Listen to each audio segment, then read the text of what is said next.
இப்படிங்கிறோம். அதுக்குள்ளே எவ்வளோ சரக்கு இருக்குது. ஸ்தோத்திரம். இதெல்லாம் ஹல்லேலூயா நமக்கு கிடைத்த நல்ல ஒரு பாக்கியங்கள். ஹல்லேலூயா. எத்தனை ஆழங்களை பரிசுத்த ஆவியானவர் அதுக்குள்ளே வைத்திருக்கிறார். ஹல்லேலூயா. அன்பு தேவ பிள்ளைகளை, கர்த்தர் நம்மை நேசிக்கிறார். ஹல்லேலூயா. Praise the Lord. ஒவ்வொரு காரியங்களிலிருந்தும் நாம் எப்படி வாழ வேண்டும், எப்படி அவரண்டை நாம் சேர முடியும் என்று சொல்லி ஆவியானவர் நமக்கு ஹல்லேலூயா அவ்வளவு அருமையாக நமக்கு காரியங்களை எழுதி வைத்திருக்கிறார். உண்மையிலே பரிசுத்த ஆவியானவருக்கு நாம் நன்றி செலுத்தணும். Hallelujah. Praise the Lord. Praise the Lord. புரிந்து கொள்ள முடியாத எத்தனையோ ரகசியங்களை நாம் அறிந்து கொள்ள இந்த நாட்களிலே கர்த்தருடைய ஆவியானவர் நமக்கு கிருபை செய்திருக்கிறார். அதனால் எல்லா மகிமை கர்த்தருக்கு நாம் செலுத்துவோம். ஹல்லேலூயா. Praise the Lord. தொடர்ந்து நீங்கள் அண்ணனுக்காக நீங்கள் ஜெபித்துக் கொள்ளுங்கள், அவருடைய ஊழியங்களுக்காக ஜெபித்துக் கொள்ளுங்கள்.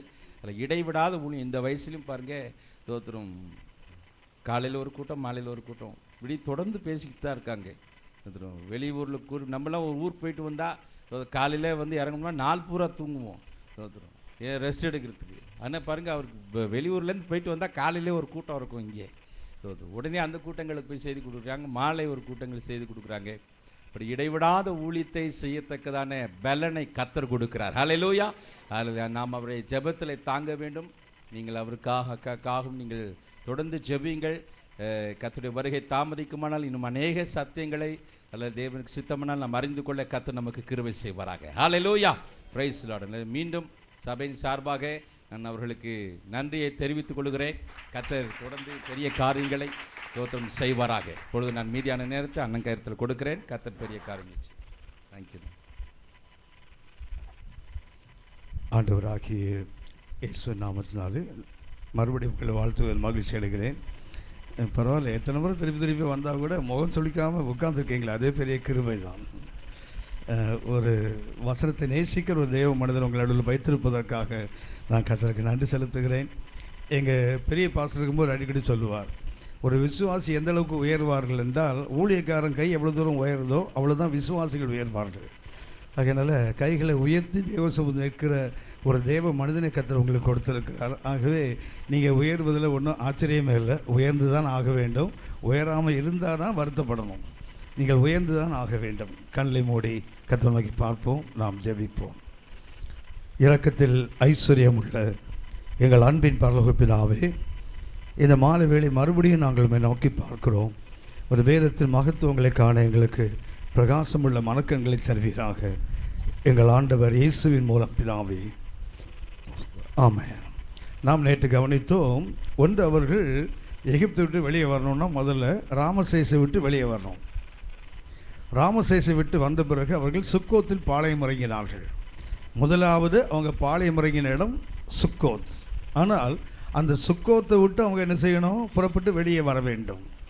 சுக்கோத்தை விட்டு புறப்பட்டார்கள். சுக்கோத்தை விட்டு புறப்பட வேண்டுமானால் 3 அனுபவங்கள் என்று சொன்னேன். நேற்று முதலாக ஒன்றை கவனித்தோம்.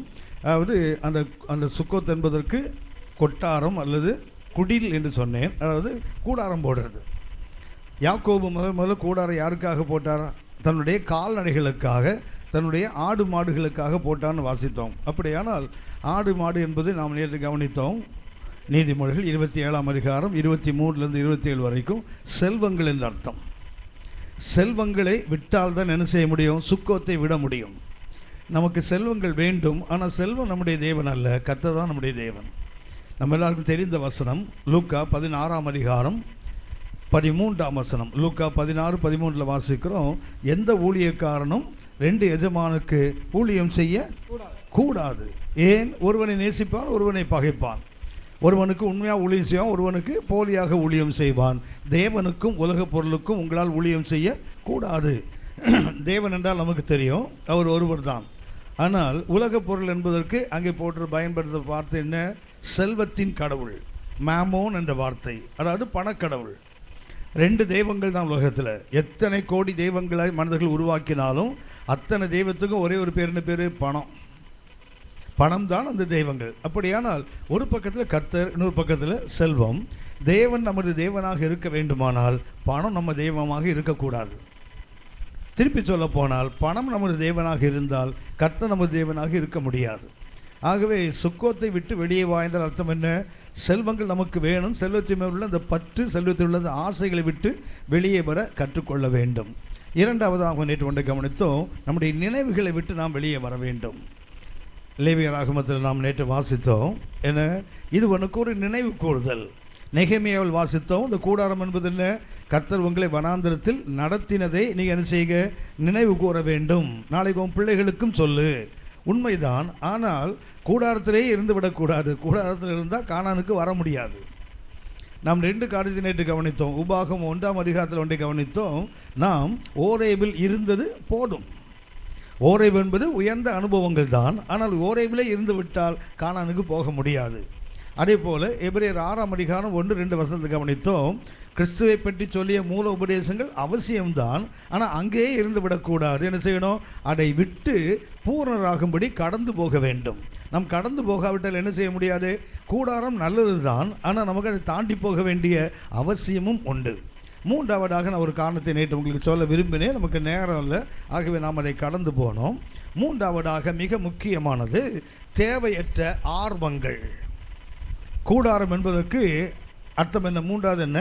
தேவையற்ற ஆர்வங்கள். அது ஐடில் கியூரியாசிட்டி என்று நேற்று சொன்னேன் உங்களுக்கு. அதாவது தேவையற்ற ஆர்வங்கள் நம்ம எல்லாருக்குமே இருக்குது. உங்களுக்கு தெரியும், வழியிலே போகையில் முடிங்களேன், தனக்கு அடாத வழக்கில் ஈடுபடுகிறவன் நாயின் காதை பிடித்து திருகிறவனுக்கு சமமாக. ரோட்டில் போகும்போது சும்மா கையை காலை வச்சுட்டு போகணும். கொழுப்பு பிடிச்சிட்டு போய் சும்மா படுத்துக்க நாய்க்கு காதை முறுக்கணும், அது கடிக்குமா கடிக்காதா? அப்புறம் ஐயோ நாய் என்னை கடித்து விட்டது, அது யாவது கடித்தது, நீ போய் என்ன பண்ண, அதை காடு பிடிச்சி முறுக்குன்னா அது கடித்தது. தேவையற்ற ஆர்வங்கள். நம்ம ஆளை பார்த்துருக்கீங்களா? ஒரு நாளும் நம்ம தப்பு பண்ணோன்னு சொல்லவே மாட்டோம். யோசிச்சு பாருங்களேன். ஒருத்தன் கட்டை விரல் பெருவரில் இவ்வளோ பெரிய கட்டு போட்டிருக்கான். என்னடா கேட்டால் கல் இடித்து வச்சான். கல்லாடா இடிச்சது, நீ போய் கல்லை இடிச்சுட்டு கல் இடிச்சு தான். நமக்கு எப்படின்னா அடுத்தவங்க மேலே பழி போட்டே பழகிட்டோம். ஒரு நாள் நம்ம லேட்டாக போக மாட்டோம், பஸ்ஸு தான் சீக்கிரமாக போயிடும். பார்த்துருக்கீங்களா?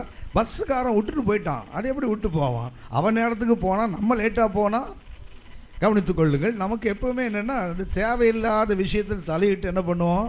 பிரச்சனைகளை உருவாக்கி கொள்வோம். முன்னாடி காலையில் எங்கள் சர்ச்சில் ஒரு மிஷினரி செமினார் நடந்துகிட்டு இருக்குது.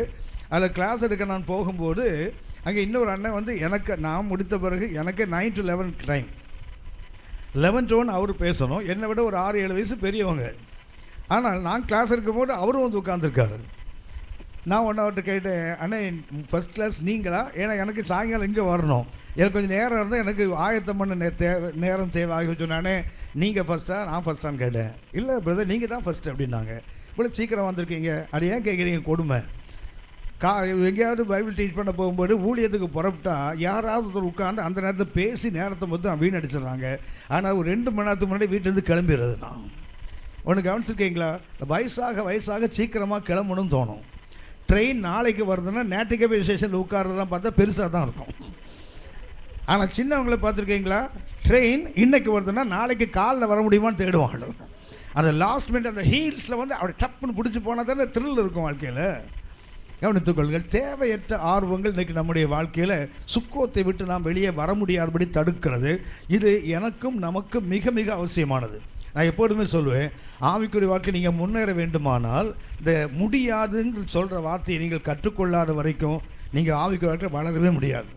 அதாவது சும்மா உட்காந்துட்டு என்ன பண்ணுவான் தெரியுங்களா? உங்கள்கிட்ட 4 வேலையை திணிப்பான் சில ஆசாமி. இப்போ என்ன கற்றுக்கொள்ள வேண்டும்? நோ சொல்ல கற்றுக்கொள்ளாவிட்டால், என் வேலைக்கே எனக்கு நேரம் பத்தலப்பா, உன் வேலை என்னால் செய்ய முடியாதுன்னு சொல்ல நீங்கள் கற்றுக்கொள்ளாத வரைக்கும் நீங்கள் ஆவிக்குரிய வாழ்க்கையில் வளரவே முடியாது. நீங்கள் இபி பில் கட்ட போகிறீங்கன்னு வச்சிங்களேன், பக்கத்து வீட்டுக்காரன் சொல்லுவான், சார் இபி தானே கட்ட போகிறீங்க, கொஞ்சம் கட்டிட்டு வந்துடுவீங்களேன். அதுக்கு என்ன, நம்மளாம் விசுவாசிகள்ல, அடுத்தவங்களுக்கு உதவணும்ல, அதுக்கு என்ன கொடுங்க. அவன் 22 கார்டு தான் கொடுப்பான். சரியா? 1-2 இல்லை, அத்தனையும் தலையில் கட்டிட்டு அவன் வீட்டில் உட்காந்து டிவி பார்த்து வெட்டியாக நேரத்தை போக்கிட்டு இருப்பான். அப்படின்னா யாரோ ஒருவன் அதாவது உபயோகமற்று இருக்கிறவனுக்கு நீங்கள் நானும் ஓடி உழைச்சிக்கிறது நம்ம வேலை செய்ய முடியாமல் நின்றுட்டுருப்போம்.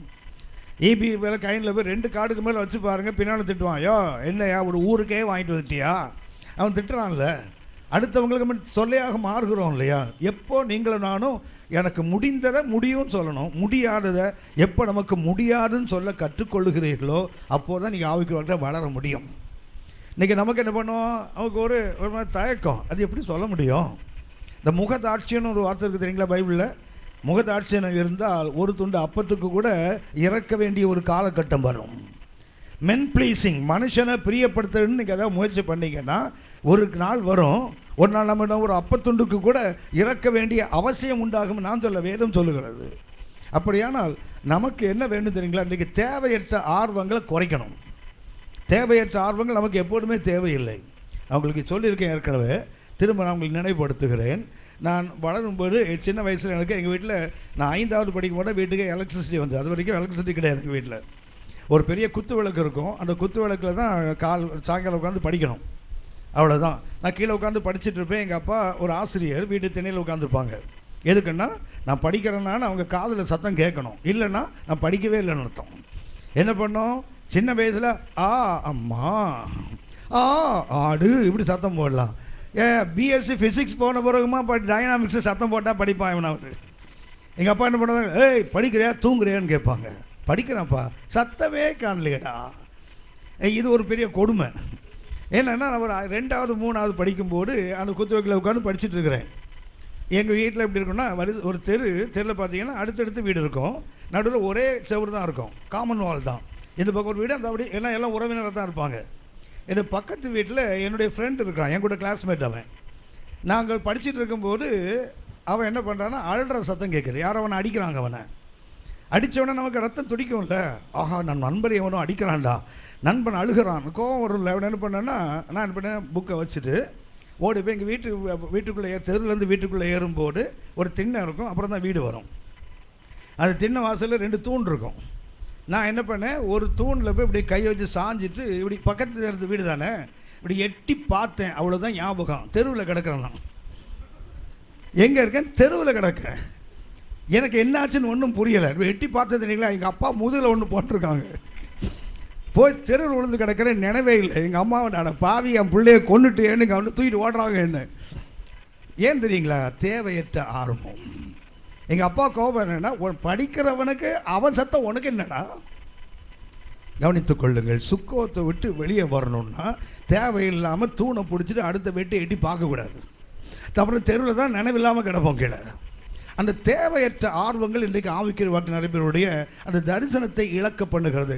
ஒரு நல்ல உதாரணம், யோனாவின் புஸ்தகம் 4ஆம் அதிகாரம் 5ஆம் வசனம். Book of Jonah chapter 4 and verse 5.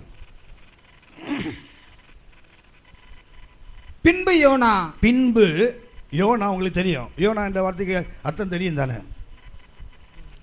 ஆமாம், நானும் தெரியாமல் தான் கேட்குறேன். யோனாங்கிற பேருக்கு அர்த்தம் தெரியும் தானே உங்களுக்கு? அக்கா நைட்டு சொன்னாங்க மறந்து போயிடுதுன்னாங்க. அவங்களுக்கு மறந்தால் நியாயம் இருக்குது, சரியா? அவங்களுக்கு வயதாகுது, மற்ற நிறைய விஷயத்தை அவங்க மைண்டுக்குள்ளே வச்சுருக்காங்க, மறப்பதற்கு எல்லா வாய்ப்பு இருக்குது. உங்களுக்கு என்ன வந்தது?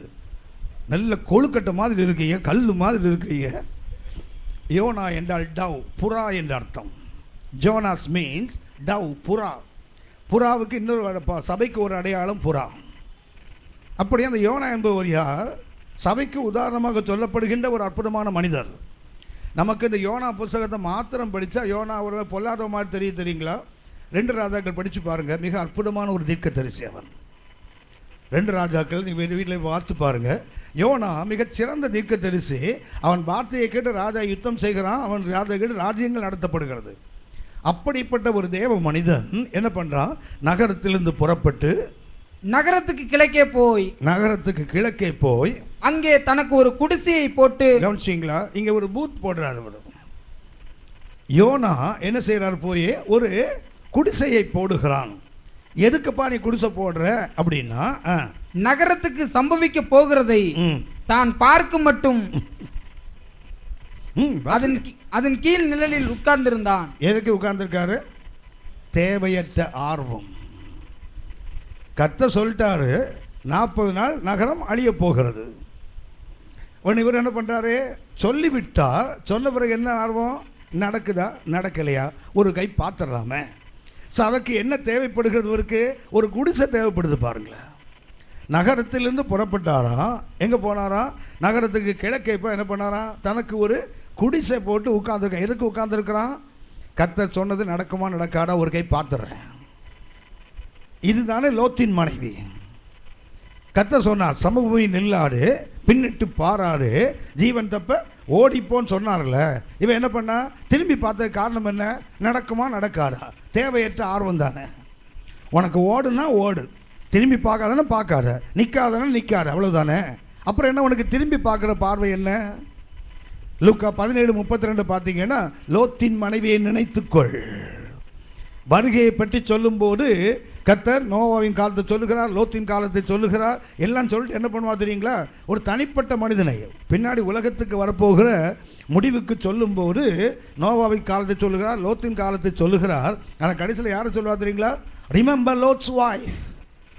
லோத்தின், அதாவது உலகத்தில் பெரிய மாற்றங்களை சொல்லும்போது ஒரு பெண்ணையும் கர்த்தர் சுட்டி கையே. தேவையற்ற ஆர்வம் நடக்குமா நடக்காதா? கர்த்தர் சொன்னால் அது நடக்கும். அந்த ஆர்வம் தானே, தேவையற்ற ஆர்வம் தானே. இந்த யோனா மிகச்சிறந்த தேவ மனிதன். ஆனால் அவர் என்ன பண்ணுறாரு? போய் ஒரு குடிசையை போட்டு உட்கார்ந்துக்கார். கவனித்துக் கொள்ளுங்கள், இந்த குடிசையை கட்டுற புத்தி நமக்கு என்னைக்கு போகுதோ அன்றைக்குத்தான் நீங்களும் நானும் சுக்கோத்தை விட்டு வெளியே வர முடியும். சுக்கோத்தை விட்டு வர வேண்டுமானால் அடுத்தவங்க விஷயத்தை பற்றி நமக்கு தெரிவதில் அவ்வளவு ஆசை, அடுத்தவங்க வீட்டு நிகழ்ச்சிகளை தெரிவதில் நமக்கு அவ்வளவு ஆசை. நான் அடிக்கடி சொல்லுவேன், உன்னத பாட்டு 5ஆம் அதிகாரம், உன்னத பாட்டு மணிக்கணும் 2ஆம் அதிகாரம் 5ஆம் வசனம். திராட்சை ரசத்தால் என்னை தேற்றுங்கள், தேற்றுங்கள், கிச்சிலி பழங்களால் என்னை ஆற்றுங்கள், ஆற்றுங்கள், நேசத்தால் சோகமடைந்திருக்கிறேன். இவங்க என்ன பண்றாங்க? நேசத்தால அப்படின்னா தேவனை ரொம்ப நேசிக்கிறவங்க.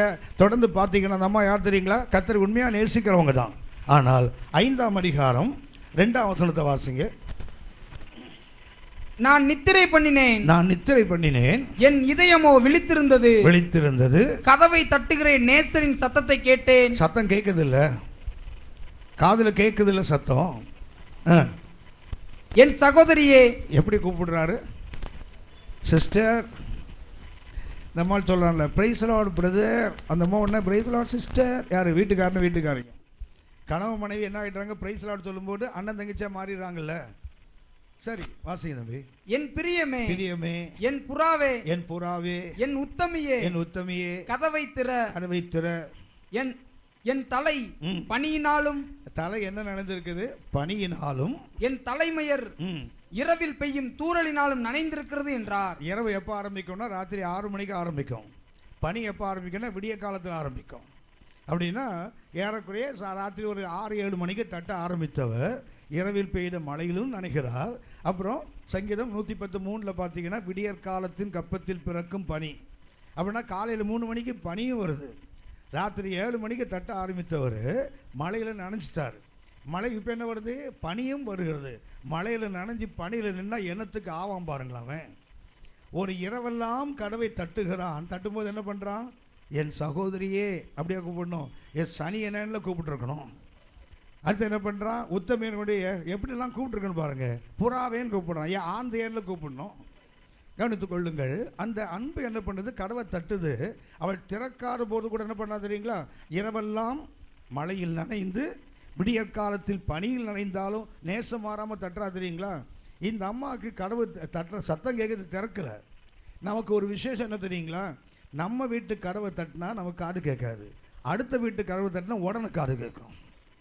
பார்த்துருக்கீங்களா? இந்த கிராமங்களில் பார்த்தீங்கன்னா அந்த குழந்தைங்க ராத்திரிலேருந்து திடீர்னு அழும். அழுதா என்ன தெரியுங்களா? சத்தமாக போட்டு அழும். அந்த வீட்டில் யாருமே முழிக்க மாட்டாங்க, ஊரே முழிச்சிடும். பார்த்துருக்கீங்களா? ஒரு குழந்தை அழுதா ஊரே முழிச்சிடும். அந்த வீடு மாத்திரம் எனக்கு ஞாபகம் இருக்குது. ஒரு முறை ஒரு குழந்தை அழுது கதவை தட்டியும் யாரும் திறக்கலை. வீட்டில் ஓட்டை பிரிச்சுட்டு உள்ளே இறங்கினாங்க குழந்தையை தட்டி எழுப்புறதுக்கு. போனால் எல்லாம் உயிரோடு தான் இருந்தாங்க. நான் செத்து போயிட்டு இருப்பாங்கன்னு நினச்சிடலாம். கவனித்துக்கள். நமக்கு எப்போவுமே அடுத்தவன் விஷயம்னா அவ்வளோ ஆர்வம். நம்ம விஷயம் மாத்திரம் அது யோனாவின் ஆவி. அது இன்றைய சபைகளை அதிகமாக ஆளுகை செய்கிறது.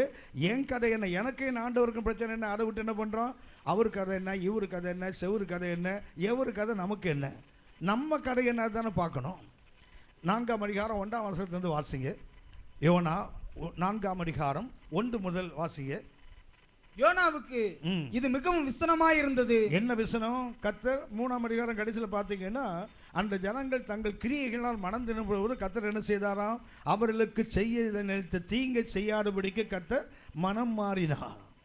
கர்த்தர் மனம் மாறினது யோனாக்கு என்ன வருது? கோபம் வருது, அவனுக்கு வெசனம்.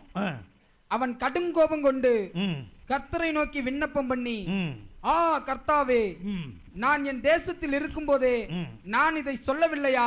என்ன சொல்லியிருப்பான்? வழக்கமாக நம்ம பிரசங்க என்ன பண்ணுவாங்க தெரியுங்களா? அவன் ஒரு யூதன், அந்த யூதனுக்கு புறவினத்து மக்கள் ரட்சிக்கப்படுகிறது விருப்பம் இல்லை. வழக்கமாக நம்ம பிரசங்க சொல்கிற கருத்து என்ன தெரியுங்களா? அவன் ஒரு யூதன், அந்த யூதனுக்கு என்ன விருப்பம் கிடையாது? புறவினத்தான் ஏன் ரட்சிக்கப்படணும், ஆண்டவர் அறியாத மக்கள் ஏன் ரட்சிக்கப்படணும், அவர்கள் நரகத்துக்கு போகட்டும். ஆகவே தான் என்ன பண்ணாராம்? அவரை நினைவுக்கு போனால் அவர் தர்ஷீசுக்கு ஓடி போனான்னு பிரசங்கம் பண்ணுவாங்க. ஆனால் வசனம் சுட்டி காட்டுகிறது அது காரணம் அல்ல. அது காரணம் அல்ல. அவன் அந்த ஊரில் இருக்கும்போது என்ன சொல்கிறான்? கர்த்தர் அவனுக்கு நீ எழுந்து நினைவுக்கு போ, அங்கே போய் பிரசங்கின்னு சொன்ன போது அவன் அப்போவே கர்த்தர்ட்ட அதை சொல்லிட்டான். என்ன சொல்கிறான் பாருங்க, வாசிக்க தம்பி. இது நிமித்தமே நான் முன்னமே தர்சீசுக்கு ஓடி போனேன். ஏன் நான் நினைவுக்கு தர்சீசுக்கு ஓடி போனேன்? நீ மனதுருக்கம் உள்ள தேவன் எனக்கு தெரியும், நீங்க தீங்குக்கு மனஸ்தாபப்படுறவன் எனக்கு தெரியும். நான் போய் சொல்லுவேன், அவங்கெல்லாம் உங்களை ஏற்றுக்கொள்வாங்க. உடனே என்ன பண்ணுவீங்க? வேணாம் வேணாம் பாவம், அவங்களை விட்டுறாலும் மனம் மாறுவீங்க. அப்போ நான் என்னத்துக்கு? எப்படி நீங்கள் மனம் மாற போறீங்க? அதுக்கு நான் போய் என் கெட்ட பேர் வாங்கணும்? ஆகவே நான் அப்படின்னா அவர் ரட்சிக்கப்படக்கூடாதுன்னு எண்ணம் அல்ல, கர்த்தருடைய தன்மைகளை புரிந்து கொண்டவன். நீங்கள் யார்? மனஸ்தாபப்படுகிற தேவன். ஆகவே நான் தான் ஊரில் இருக்கும்போதே சொல்லிட்டான், நான் போக மாட்டேன், நான் போய் பிரசங்கம் பண்ணுவேன், அவங்கள ஏற்றுக்கொண்டு இருப்பான மனம் திரும்புவாங்க. அப்போ நீங்கள் செய்ய நினைத்தீங்க செய்ய மாட்டீங்க, அப்புறம் நான் சொன்னது வீணாக போகும். இந்த ஊழிய எண்ணத்துக்கு அது நீங்கள் அவனை மன்னிச்சிடலாமே ஏற்கனவே. ஆகவே தான் அப்போ சொன்னேன், வாசிக்க தம்பி. நீர் இரக்கமும் மன உருக்கமும் நீடிய சாந்தமும் மிகுந்த கிருபையும் உள்ளவரும் தீங்குக்கு மனஸ்தாபப்படுகிறவருமான தேவன் என்று அறிவேன். எப்ப இது யார் சொன்ன தெரியுங்களா? யாத்திரா 34:6 கர்த்தர் போகும்போது கர்த்தருக்கு முன்பாக கர்த்தர் சொல்லுகின்ற வார்த்தைகள். யாத்திரா 34:6 பார்த்தீங்கன்னா தேவனுடைய தன்மைகளை தேவனுடைய குரலிலே நாம் அதை கேட்போம். யாத்திரா 34:6 வாசிங்க. Exodus chapter 34 and verse 6. கர்த்தர் அவனுக்கு முன்பாக கடந்து போகிற போது, யார்? மோசேக்கு முன்பாக கர்த்தர் கடந்து போகிறார். அவர் கர்த்தர் கர்த்தர் கவனிச்சீங்களா? யார் சொல்றாங்க? கர்த்தரே தன்னை பற்றி அவர் கர்த்தர் என்ன சொல்றாரு? கர்த்தர் இரக்கமும் கிருபையும் நீடிய சாந்தமும் மகா தயையும் சத்தியம் உள்ள தேவன். அவரை பற்றி சொன்னதை இப்போ யோனா என்ன பண்றாரு? அவருக்கு நினைப்பூட்டுங்க, உங்களுக்கு தான் தெரியுமா உங்களை பற்றி? உங்களை பற்றி உங்களுக்கு மாத்திரமல்ல, உங்களை பற்றி எனக்கும் தெரியும். நீங்கள் என்ன பண்ணுவீங்க? தீங்குக்கு மனஸ்தாபப்பட்டுருவீங்க. ஆகவே நான் போக மாட்டேன், அப்போவே சொன்னனே. வாசிங்க இப்போ 4:2 வசனம். யோனா 34:2. கர்த்தரை நோக்கி விண்ணப்பம் பண்ணி, ஆ கர்த்தாவே, நான் என் தேசத்தில் இருக்கும் போதே நான் இதை சொல்லவில்லையா? இது நிமித்தமே நான் முன்னமே தர்சீசுக்கு ஓடி போனேன். நீர் இரக்கமும் மன உருக்கமும் நீடிய சாந்தமும் மிகுந்த கிருபையும் உள்ளவரும் தீங்குக்கு மனஸ்தாபப்படுகிறவருமான தேவன் என்று அறிவேன். எனக்கு அறிவு இருக்கிறது. இப்போதும் கர்த்தாவே, என் பிராணனை என்னை விட்டு எடுத்துக்கொள்ளும். என்ன சொல்றாரு? நீங்கள் அவனை கொல்ல மாட்டேன்னு சொல்லிட்டீங்களே, என்ன கொண்டுடுங்க. அது ஒன்றும் இல்லை, அவங்க சாகணும், இல்லைன்னா நான் சாகணும், அவ்வளவுதான். எவ்வளோ தீர்மானமான ஆள் பாருங்களேன். என்ன சொல்லிட்டான்? என்ன கொண்டுடுங்க, அவ்வளவுதான். நான் சொல்லிட்டேன் 40 நாள் நாசமாக போயிடுவீங்கன்னு சொல்லிட்டேன். இப்போ நீங்கள் அதை செய்யலைன்னா அவங்க என்ன வருவாங்க? கிண்டலாக பார்ப்பானுங்கள்ல. என்னையா 40 நாள் என்ன உன் கடை இப்போ பொய்யா சொல்லுவாங்கள்ல. அவன் சொல்கிறான், அந்த டிஸ்கிரேஸை விட, அந்த அவமானத்தை விட என்ன பண்ணலாம்? செத்து தொலைச்சிடலாம், கொன்னுடையா என்ன? நான் உயிரோடு இருக்கிறதை பார்க்கலும் சாகிறது நலமாயிருக்கும் என்றான். தேவையற்ற ஆர்வம் எங்கிருந்து வருதுங்களா? தற்கொலை ஆவிலிருந்து வருது. இந்த ஐடியல் கியூரியாசிட்டி எங்கிருந்து வருது? ஒரு தற்கொலையின் ஆவி அவனுக்குள்ள வந்து விட்டது. அதற்கு கர்த்தர், நீ எரிச்சலா இருக்கிறது நல்லதோ என்றார். பின்பு யோனா நகரத்திலிருந்து புறப்பட்டு நகரத்துக்கு கிழக்கே போய் அங்கே தனக்கு ஒரு குடிசையை போட்டு. எப்படி குடிசை போடுறாரு? அந்த மூங்கில் வாங்கும்போது, அந்த வாழை வாங்கும்போது, கொட்டா போடும்போது என்ன பண்ணுறீங்களா? மூஞ்செல்லாம் கடுகடுன்னு இருக்கும். அந்த கடையில் போய்டு ஒரு 200 வாழை குடியான்னு சொல்லும்போது கடைக்காரன் பார்த்துருப்பான். ஏங்க உங்கள் மூஞ்சி போய்டு கொடுனா குடியா, உனக்கு என்னத்துக்கு அந்த வேலைலாம்? கர்த்தரே மிரட்டினவன் கடைக்காரனை சும்மா விட்டுருப்பான் அவன். கவனித்துக் கொள்ளுங்கள். ஏன் நமக்கு இன்னைக்கு இந்த கூடாரம் போடுற புத்தி வருது தெரியுங்களா? ஒன்றை கவனித்துக் கொள்ளுங்கள். நீங்கள் நானும் தேவனோடு சமாதானமாக இல்லாவிட்டால் யாரோடையும் சமாதானமாக இருக்க முடியாது. ஒரு கர்த்தருடைய பிள்ளை, ஒரு தேவனுடைய மனிதன், if is not peace with God, தேவனோடு அவன் சமாதானமாக இல்லாவிட்டால் வேற யாரோடும் அவனால் சமாதானம் இருக்க முடியாது. யோனா கவனிச்சு பார்த்தீங்கன்னா அந்த 4ஆம் அதிகாரம் முடிகிற வரைக்கும் பாருங்க, யோனா கடைசி வரைக்கும் எரிச்சலோடு தான் இருப்பான். யோனா அந்த அதிகாரம் முடியும் போது கூட பார்த்தீங்கன்னா அப்படிதான் இருப்பேன், நான் மாற மாட்டேன். அப்படியானால் தேவையற்ற ஆர்வங்கள் ஏன் வருது தெரியுங்களா? எரிச்சலின் அப்படின்னு சொல்ல போனால் கர்த்தர் மேலேயே கோபம். இன்றைக்கி நம்ம எல்லாருக்குமே கர்த்தர் மேலே கோபம் இருக்குது, காட்ட முடியாது. அதனால் என்ன பண்ணுறோம்? கம்முன்னு உட்காந்துருக்கோம். எல்லாருக்கும் ஆளுக்கு ஒரு 7-8 டன் வச்சுருக்கோம் கோபம் கர்த்தர் மேலே. ஆனால் காட்டினா தேராத. எரேமியா 12ஆம் அதிகாரம் 1ஆம் வசனம் வாசிங்க. எரேமியா 12ஆம் அதிகாரம் 1ஆம் வசனம். கர்த்தாவே, கர்த்தாவே, உம்மோடே நான் வழக்காட போனால். என்ன பண்றான்? எரேமியாவுக்கு கர்த்தர் மேல ஒரு கேஸ் இருக்குது. என்ன பண்றான்? உங்களுக்கு ஒரு வக்கீல் நோட்டீஸ் அனுப்ப போறேன். எரேமியா என்ன பண்றாரு? வக்கீல் ஆபீஸ்ல போய் உட்கார்ந்து சொல்றாரு, கர்த்தாவே, நான் உங்களுக்கு ஒரு வக்கீல் நோட்டீஸ் அனுப்ப போறேன். தேவரீர் நீதி உள்ளவராமே. அப்புறம் தெரியுது இல்ல, அப்புறம் ஏன் வக்கீல் நோட்டீஸ் அனுப்ப போற? உனக்கு தெரியுது அவர் நீதி உள்ளவர், ஆனாலும் கோபம் இருக்குது இல்ல. ஆகிலும் உம்முடைய நியாயங்களை குறித்து உம்மோடே நான் பேசும்படி வேண்டுகிறேன். இவனுக்கு என்ன கோபம் தெரியுங்களா? ஆகாதவனுடைய வழி வாய்க்கிறது என்ன அப்படின்னா, பொல்லாதவன்லாம் செழிக்கிறான், நான் உண்மையே நம்பி வாழுகிறேன், எனக்கு ஏன் அந்த உபத்திரவம்? இதுதான் நமக்கு இன்னைக்கு கர்த்தர் மேல இருக்க கோபம். என்ன தெரியுங்களா? அக்கிரமம் பண்ணுறான், அட்டூழியம் பண்ணுறான், ஊரடிச்சு உலையில போடுறான், எல்லாம் நல்லா இருக்கிறாங்க, அவங்களுக்கு ஒரு குறையும் இல்லை. ஆனால் நமக்கு இது யோசிக்கும் என்ன தெரியுங்களா? நமக்கு ஒரு எரிச்சல் வருது இல்லை. இன்றைக்கி நம்ம அநேக தேவனோட கோபம் இருப்பது காரணம் இதுதான். அந்த கோபத்தில் தான் என்ன பண்ணுறாரு? கொட்டா போட்டு உட்கார்ந்துருக்கா தெரியுங்களா? கவனித்துக் கொள்ளுங்கள். இந்த கூடாரத்தை விட்டு வெளியே வராத வரைக்கும், சரியா, முதல்ல அந்த கொட்டா கட்டுற புத்தியை விடணும். ஒரு முறை ஒரு கிரிமினல் லாயர், அந்த ஊரில் உள்ள பார் கவுன்சிலுக்கு அவர் தான் தலைவர். கிரிமினல் லாயர்னா இவரே கிரிமினல் தான். எப்படின்னா, இந்த சாராயம் விற்கிறவன் கையை காலை வெட்டுறான் பார்த்தீங்களா, அவன்லாம் கையை காலை வெட்டிட்டு என்ன பண்ணுவான்னு நேராக இவர் வீட்டுக்கு வந்துடுவான். வந்துட்டு அந்த கட்டினா பார்த்தீங்களா, அந்த கத்தி அந்த கோடாலி இருக்கும் பார்த்தீங்களா, அது தூக்கி டேபிளில் போடுவான். சார் இதான் சார், வேலையை முடிச்சுட்டேன் பார்த்துக்க சார்னு போயிடுவான் பாட்டுக்கு. இவர் என்ன பண்ணுவார்? தங்கமானவர் அதை எடுத்து வச்சுப்பார். அவன் கேஸ் எந்த கோர்ட்டில் வருதோ, எந்த ஜட்ஜிட்ட வருதோ, அவர் வீட்டுக்கு இவர் போயிடுவார், இதை தூக்கிட்டு போவார். சார் இதான் சார், இதை வச்சு தான் நம்ம பையன் போட்டான் சார், பார்த்துங்க சார், பையன் பொல்லாத பையன் சார், கத்தனை ஒன்றை போட்டு தள்ளிடுவான்னு அர்த்தம். அது ஜட்ஜே மிரட்டுற அளவுக்கு ஆள். ஆனால் கர்த்தருக்கு மகிமை. இந்த வசனம் போன போது ஒரு மலையில் நினைஞ்ச கோழி மாதிரி நடுங்கினான் அந்த மனுஷன். அவனை பார்த்தா அட்வொகேட்ஸில் ஜட்ஜஸ் பயப்படுவாங்க, போலீஸ்காரன் பயப்படுவான். ஆனால் இந்த வசனத்துக்கு முன்னாடி அவன் நடுங்கினான் பாருங்களேன். அந்த மனிதன் நடுங்கினான். நடுங்க போது அவருக்கு ஒரு பெரிய வீடு இருந்தது. அவருக்கு ஒரு ஆசை வந்து, ரட்சிக்கப்பட்ட உடனே நம்ம வீட்டுக்கு மேலே என்ன செய்யணும்? ஒரு வீட்டுக்கு ரூமை கட்டி அங்கே ஒரு ஜெபக்கூட்டம் நடத்துறதுக்கு நம்ம அரேஞ்ச் பண்ணணும். எந்த சபை வேணால் வரட்டும், எந்த ஊழியம் வேணால் கூட்டம் நடத்தணும், நம்ம அதை இலவசமாக கொடுப்போம்.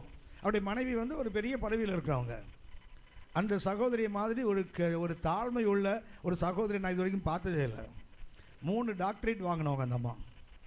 3 டாக்டரேட் வாங்கினவங்க. ஒரு பெரிய அரசியல் தலைவரோட மகள் அவங்க. தமிழ்நாட்டில் ஒரு பெரிய அரசியல் கட்சியினுடைய தலைவருடைய மகள். அவருடைய அரசியல் பலம் இருக்குது, பணபலம் இருக்குது. ஆனால் அவர்கள் மிகச்சிறந்த ஆவிக்குரிய ஒரு பெண். அந்த அம்மா பேசும்போது நான் முன்னாடி இருக்கிறது எனக்கு ஒன்றுமே கிடையாது. ஆனால் அந்த அம்மா என்ன பண்ணுவோம் தெரியுங்களா? இப்படி நின்று முன்னாடி இப்படி நின்று பேசுவாங்க.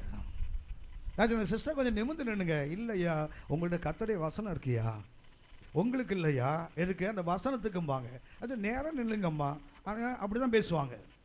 யாராவது வேண்டு பேசிகிட்டு இருக்காங்கன்னா நடுவில் போகும்போது என்ன பண்ணுவாங்களா, அந்த பக்கம் போக மாட்டாங்க, அப்படி சுற்றிட்டு வருவாங்க. ஏன்னா குறுக்க நான் போகக்கூடாது, அந்த அளவுக்கு மரியாதை. இவர் என்ன சொன்னார்? மாடியில் என்ன பண்ணுவோம்? ஒரு பெரிய ஷெட் ஒன்று போட்டுடலாம், போட்டு என்ன பண்ணுவோம்? ஊழியங்களுக்கு கொடுப்போம். ஒன்று அந்த அம்மா சொன்னாங்க, ஐயோ உனக்கு இது கொட்டா கட்டுற புத்தி போகாடா, பெர்மனண்ட்டாக ஒரு பில்டிங் கட்டி குடியா. ஊழியத்துக்கு ஏயா மூங்கிலும் ஓலையை வாங்கி ஏன் கட்ட போகிற? ஒரு பெர்மனண்ட்டாக சீலிங் போடு. வீடு முழுவதும் எவ்வளோ பெருசோ அவ்வளோ பெரிய ஹால் கட்டு. இன்றைக்கி பார்த்தீங்கன்னா அது ஒரு பெரிய சபை நடந்துட்டு இருக்காங்க. கவனித்துக் கொள்ளுங்கள். இந்த கொட்டா கட்டுற புத்தி எப்போ போகுதோ அப்போதான் நம்ம சுக்கோத்தை விட்டு வெளியே வருவோம்.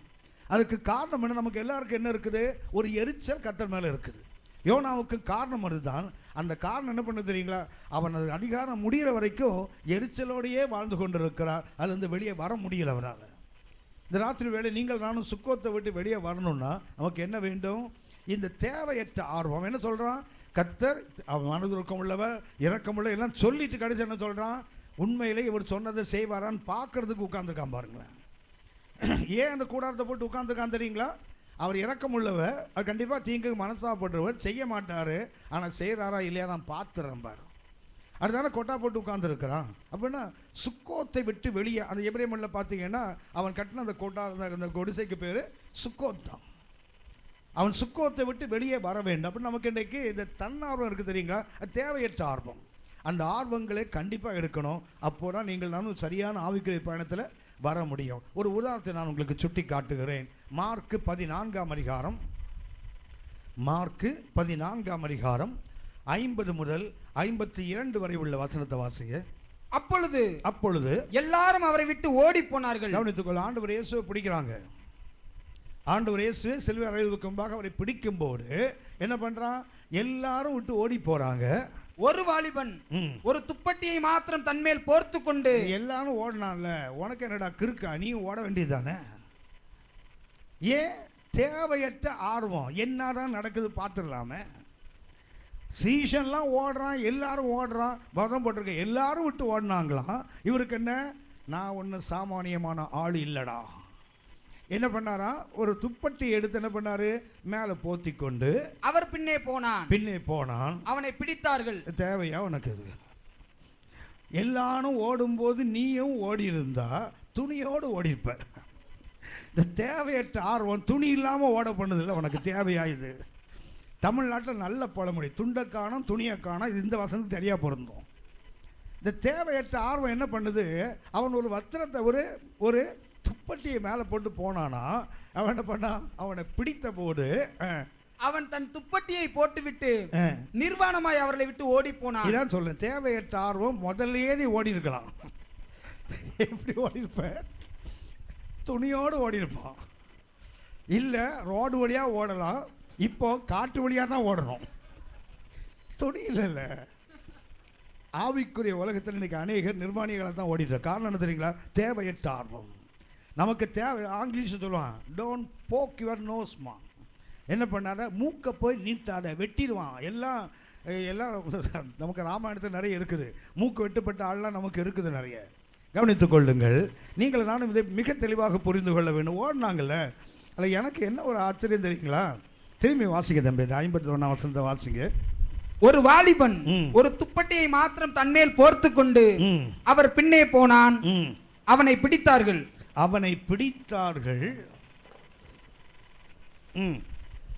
அவன் தன் துப்பட்டியை போட்டுவிட்டு, அந்த துப்பட்டி இருக்கு தெரியுங்களா, அதற்கு பயன்படுத்துகின்ற ஒரு நல்ல எபிரேய வார்த்தை இருக்குது.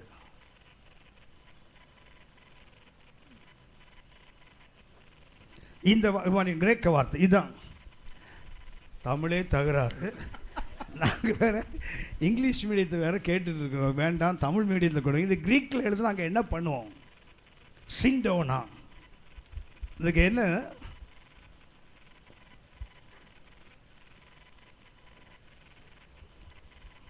சிண்டோனா ஏதாவது தெரியுதா?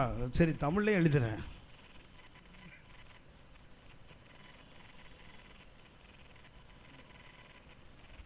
சிண்டோனான்னு அர்த்தம் என்ன தெரியுங்களா? கேளுங்களேன், என்னன்னா கேளுங்களேன். இந்தியாவிலிருந்துன்னு அர்த்தம். ஃப்ரம் இந்தியான்னு அர்த்தம். சிண்டோனா யோசித்து பாருங்க. இண்டோனான்றது தெரியுங்களா? இருக்கா? அந்த துப்பட்டி இருக்கு தெரியுங்களா? லினன். இங்கிலீஷில் பார்த்தீங்கன்னா லினன் என்ற அர்த்தம் தெரியுங்களா? இட்ஸ் ஃப்ரம் இந்தியான்னு அர்த்தம். மார்க்கு 15ஆம் அதிகாரம் 46ஆம் வசனம் வாசிங்க. அவன் போய் மெல்லிய துப்பட்டியை வாங்கி கொண்டு வந்து, அதுவும் சிண்டோனா தான். ஆண்டவர் இயேசுவை அடக்கம் பண்ணுவதற்கு அவர் மேலே துணியை சுற்றினாங்க தெரியுங்களா? அதுவும் என்னதான்? சிண்டோனா தான். அவர் பின்னாடி போய் துண்டக்காலம் துணியக்காலம் ஓடணும்னு இதுதான். இந்தியாவுக்கு 2 மகிமை. ஒன்று, ஆண்டவருக்காக உயிரை கொடுப்பதற்கு பயந்துட்டு துணியை காணணும் ஓடினது இந்தியா தான். அடுத்தது, ஆண்டவரை அடக்கம் பண்ணுறதுக்கும் பயன்படுத்தியது தான் இந்தியா தான். பைபிளில் சில விஷயங்கள் எனக்கு ரொம்ப இஷ்டமாக இருக்கும். இந்த மார்க் 14ஆம் அதிகாரத்தில் ஒரு பெண் வந்து இயேசுவின் தலையில் எண்ணெய் ஊற்றுவாங்களா? ஊற்றுவாங்க. அந்த எண்ணெய்க்கு கிரேக்க மொழியில் பார்த்தீங்கன்னு சொன்னால் ஃப்ரம் இந்தியான்னு இருக்கும். ஆண்டவர் தலையில் ஒரு பரிமளத்தை எடுத்து ஊற்றினாங்க இல்லையா, அந்த ஸ்பைக் நாட் என்ற வார்த்தை பயன்படுத்து. ஸ்பைக் நாட் என்றால் இந்தியாவில் உள்ள ஒரு செடியினுடைய வேரிலிருந்து செய்யப்படுகிற வாசனை திரவியம் என்று அர்த்தம். அதான் உலக ரொம்ப காஸ்ட்லியானதான். அப்படின்னா எனக்கு ரொம்ப ஆசை, ஆண்டவர் தலையில் விட்டு அவரே ஆட்டினா அபிஷேகம் பண்ணப்பட்டவர்.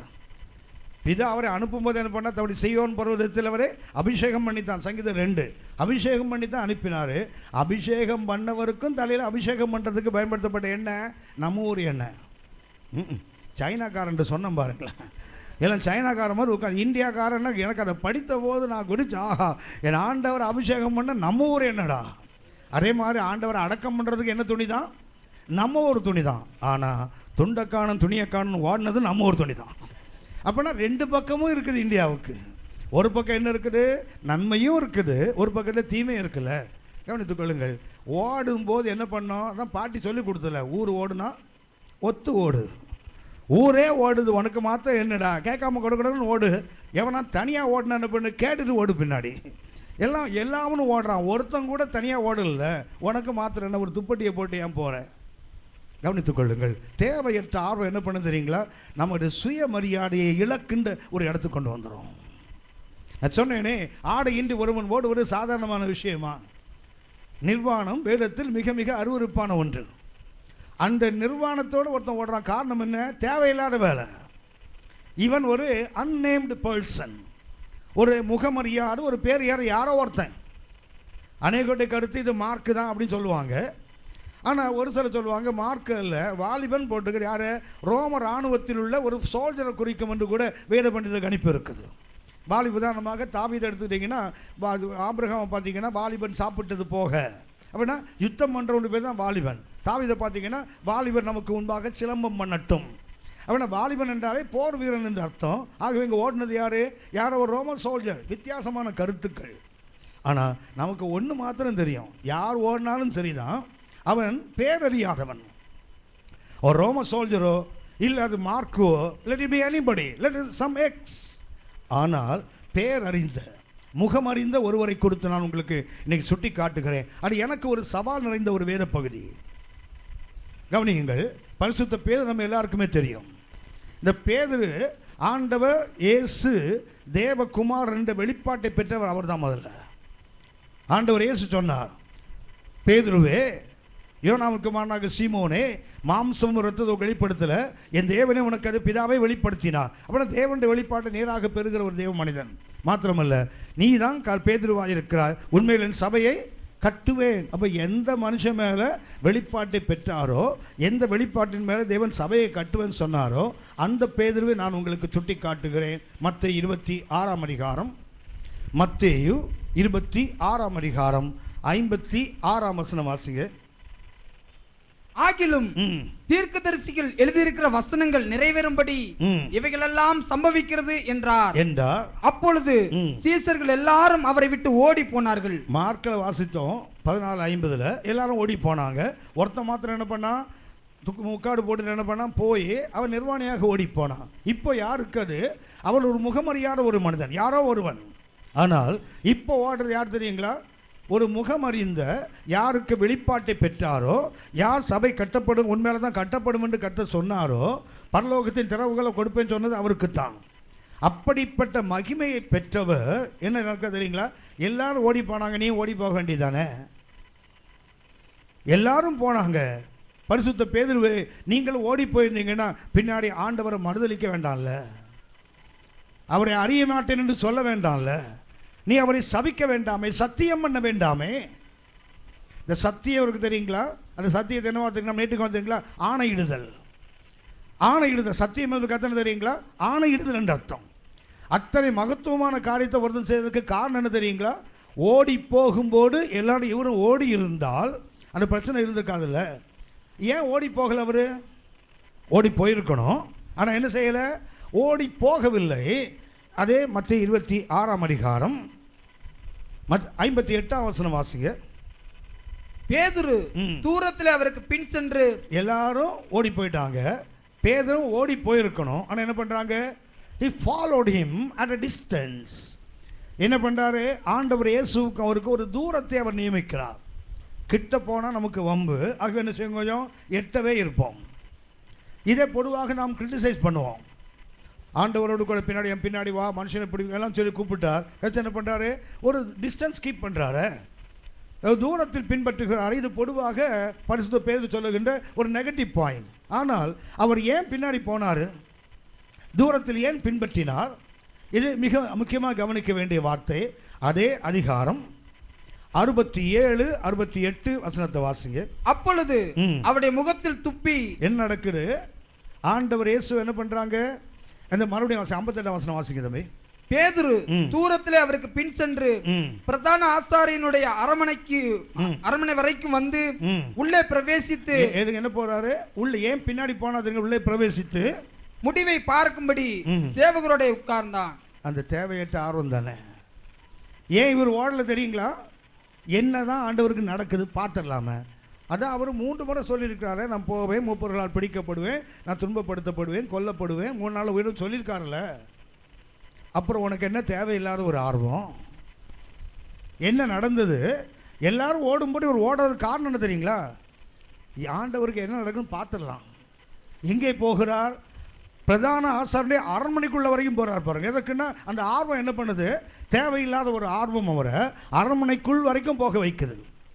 உள்ள போயிட்டாரு, அங்கே இயேசு விசாரிக்கிறார்கள். 67 வசனம் வாசிங்க, 67, 68. அப்பொழுது அவருடைய முகத்தில் துப்பி அவரை குட்டினார்கள். சிலர் அவரை கன்னத்தில் அறைந்து கிறிஸ்துவே, உம்மை அடித்தவன் யார், அதை ஞான திருஷ்டியினால் எங்களுக்கு சொல்லும் என்றார்கள். அவர் நேசிக்கிற தேவன் அங்கே அவமானப்படுத்தப்படுகிறார், அடிக்கப்படுகிறார், துன்பப்படுத்தப்படுகிறார். பேதுருக்கு அதுக்கு மேலே பார்க்க முடியலை. முதலுக்கு போனார், என்ன சம்பவிக்கும்னு பார்க்க போனார், தேவையில்லாத ஒரு வேலை. அப்புறம் என்னாச்சுது, அவர் அடிக்கப்படுகிறார், அவமானப்படுத்தப்படுகிறார். எப்போ பார்த்தோன்னு அவருக்கு என்ன செய்ய முடியலை, அந்த பரிசுத்த உள்ளம் கேட்கல. சரி வெளியே போயிடுவோம். என்ன பண்ணுறாரு அவர், வாசிங்க தம்பி, அடுத்த வசனம் வாசிங்க. அத்தருணத்தில் பேதுரு வெளியே வந்தல்ல, அப்போ ஓடிக்கலாம்ல. வெளியே வந்தீங்க, அரண்மனைக்குள்ளே போனீங்க, என்ன நடக்கும், அங்கே அவமானங்கள் நடக்குது, உங்களால் அதை தாங்கி கொள்ள முடியலை, வெளியே வந்துட்டீங்கல்ல, ஓட வேண்டியதானே. சீஷைகள் ஓடும்போதும் ஓடலை, இப்போது ஆண்டவர் அவமானப்படுத்தப்படுகிறார், அவர் எல்லாவித துன்பங்களுக்கும் உள்ளாக்கப்படுகிறார், ஓடி இருக்கணும்ல. அப்போ கூட என்ன பண்ணுறாரு தெரியுங்களா, வெளியே வந்து முற்றத்தில் உட்கார்ந்தார் போட்டிருப்பாருங்க. மறுபடியும் என்ன, அந்த ஆர்வம் இன்னும் போக மாட்டேங்க பாருங்களேன். இதுக்கப்புறம் என்ன சம்பவிக்கும், வந்து உட்கார்ந்துருக்காருல்ல, வாசிங்க தம்பி. அப்பொழுது வேலைக்காரி ஒருத்தி அவரிடத்தில் வந்து நீயும் கலிலேயனாகிய இயேசுவோட கூட இருந்தாய் என்றாள். அதற்கு அவன், நீ சொல்லுகிறது எனக்கு தெரியாது என்று எல்லாருக்கும் முன்பாக மறுதலித்தான். ஏன் மறுதலிக்கிறீங்க, சீசன் ஓடின போது ஓடி இருக்கலாம்ல. அரண்மனைக்குள்ளே போனால் ஆண்டவர் துன்ப பார்த்து அப்போவோடு ஓடி இருக்கணும்ல. அரண்மனை முற்றத்தில் வந்து மறுபடியும் ஏன் உட்கார்ந்தீங்க. கவனித்துக்கள், தேவையற்ற ஆர்வங்கள் என்ன பண்ணும் தெரியுங்களா, எத்தனை வாழ்க்கையில் அடிபட்டாலும் சரி, எத்தனை உணர்வு இருந்தாலும் சரி, நமக்கு என்ன பண்ண ஓட தோணாது, மறுபடியும் அங்கே நிற்க தோணும். வேணும் சொல்லுது இல்லையா, அடிக்கடி கடிந்து கொள்ளப்பட்டும் தன் பிடரியை கடினப்படுத்துகிறவன் சகாயமின்றி சடுதியில் அவனுக்கு அழிவு நாசம் வருமாம். அப்படியானால் இந்த பரிசுத்த பேதுரு ஓடி இருக்கணும். ஏன் ஓடல தெரியுங்களா, அவருக்கு என்ன ஆர்வம், தேவையற்ற ஆர்வம். கவனித்துக் கொள்ளுங்கள், ஆண்டவர் இயேசு 4 காரியத்தை அவருக்கு எச்சரித்திருந்தும் அதை செய்தார். மத்த 26 அதிகாரம் 31 வசனம் வாசிங்க. அப்பொழுது இயேசு அவர்களை நோக்கி, அதாவது இது நடப்பதற்கு முன்னாடியே இயேசு அவர்களை பார்த்து, மேய்ப்பனை வெட்டுவேன், மந்தையின் ஆடுகள் சிதறடிக்கப்படும் என்று எழுதியிருக்கிறபடி இந்த ராத்திரியிலே நீங்கள் எல்லாரும் என் நிமித்தம் இடர் அடைவீர்கள். கவனிச்சு ஆண்டவர் சொல்றாரு இல்லையா, என்ன சொல்றீங்க, இந்த ராத்திரி என் நிமித்தம் உங்களுக்கு இடர்னு சொல்லியிருக்காருல்ல. அப்படின்னா முதல் எச்சரிப்பு என்ன, தேவன் எழுதி கொடுத்த தீர்க்க தரிசனம். சகரியா 13 அதிகாரம் 7 வசனம் தான் அந்த வசனம். மத்தேயு 26:31 என்ன தெரியுங்களா, சகரியா 13:7, மேய்ப்பனை வெட்டு ஆடுகள் சிதறி போகும் என்று கர்த்தர் சகரியாவை கொண்டு சொன்ன தீர்க்க தரிசனத்தை தான் அந்த ராத்திரியில் இயேசு எச்சரிப்பாக சொல்லுகிறார். ஆனால் பரிசுத்த பேதுருவே, உங்களுக்கு தீர்க்க தரிசனத்தை வந்து எச்சரித்தாலும் நீங்கள் கேட்க மாட்டீங்க, அது தேவையற்ற ஆர்வம். அவதான் வசனம் எழுதியிருக்கிற, இந்த ராத்திரிங்க எல்லாரும் ஓடி போவீங்கன்னா it is includes Peter also. பரிசுத்த பேதுரு உள்ள சேர்ந்து தானே, எல்லாரும் என்றால் அவரும் சேர்த்து தானே. ஆண்டவர் தீர்க்க தரிசனத்தை சொன்ன போது அவருக்கு என்ன பண்ணல, அதை ஏற்றுக்கொள்ள ஒரு உணர்வடைகிற மனம் இல்லை. இரண்டாவது அதே அதிகாரம் 34ஆம் வசனம் வாசிங்க. இயேசு அவனை நோக்கி, இந்த ராத்திரியிலே சேவல் கூவுகிறதற்கு முன்னே நீ என்னை 3 தரம் மறுதலிப்பா என்று. அது நினைச்சாவது ஓடி இருக்கணும்ல. முதல்ல எல்லாரும் சொன்னார், இப்ப என்ன பண்றாரு, ஸ்பெசிபிக்கா நீ என்னை மறுதலிப்பான்னு சொல்லியிருக்காருல்ல, ஒரு உணர்வடைந்து ஓடி இருக்கணும்ல. மூன்றாவதாக 26ஆம் அதிகாரம், மத்திய 26ஆம் அதிகாரம் 41ஆம் வசனம் வாசிங்க. நீங்கள் சோதனைக்கு உட்படாதபடிக்கு விழித்திருந்து ஜெபம் பண்ணுங்கள். பேதுருக்கு தானே சொன்னாரு, நீங்கள் அப்படின்னு அர்த்தம், இந்த ராத்திரி வரை நீங்கள் சோதிக்கப்படுவீர்கள். இந்த சோதனை தப்ப வேண்டுமானால் என்ன பண்ணு, ஜெபம் பண்ணு. ஆண்டவர் எச்சரித்த போதும் தூங்குனாரில் உட்காந்து. இந்த தேவையற்ற ஆர்வம் என்னெல்லாம் பண்ணுது பாருங்களேன். தீர்க்க தரிசனத்தை அசட்டை செய்கிறது, கர்த்தர் நேரடியாக எச்சரித்ததை அசட்டை செய்கிறது, கர்த்தர் ஜெபிக்க வேண்டிய அவசியத்தை உணர்த்தின போதும் அதை ஏற்றுக்கொள்ள மனமில்லை. யோவான் 19ஆம் அதிகாரம், யோவான் 19ஆம் அதிகாரம் 8-9 வசனத்தை வாசிங்க. பிலாத்து இந்த வார்த்தையை கேட்ட பொழுது அதிகமாய் பயந்து மறுபடியும் அரண்மனை. சாரிப்பா 18ஆம் அதிகாரம் 8-9 வசனங்கள். இயேசு பிரதியுத்தரமாக, நான் தான் என்று உங்களுக்கு சொன்னேனே. அதாவது கெத்செமனில் ஆண்டவர் இயேசு பிடிக்கிறாங்க. பிடிக்கும்போது ஆண்டவர் சொல்றாரு, நான் தான் என்றால் உங்களுக்கு சொன்னேனே, நான் தான் என்று உங்களுக்கு சொன்னேனே, என்னை தேடுகிறது உண்டானால் இவர்களை போக விடுங்கள் என்றார். நாலாவது என்ன சொல்றாரு, ஆண்டவர் நேரடியாக சொல்லிட்டாரு, நீ யாரு, என் பின்னாடி வர வேண்டியவன் அல்ல, நீ யாரு, போக வேண்டியவன். நான் தான் சொன்னனே, நான் என்றால் இவர்கள் என்ன பண்ணுங்க, போக விடுங்கள் என்றால் ஆண்டவர் இவங்களை பற்றி என்ன சொல்றாரு, நீங்க யாரு, என் பின்னாடி தூரத்திலேயோ கிட்டத்திலே வரக்கூடாது, என்ன பண்ணி என்னை விட்டு போக வேண்டியவன். ஒரு முறை அல்ல, 4 முறை கர்த்தர் எச்சரித்தும் இவர் என்ன பண்றாரு, பின்னாடி போனதுக்கு காரணம் என்ன தெரியுங்களா, தேவையற்ற ஆர்வம்.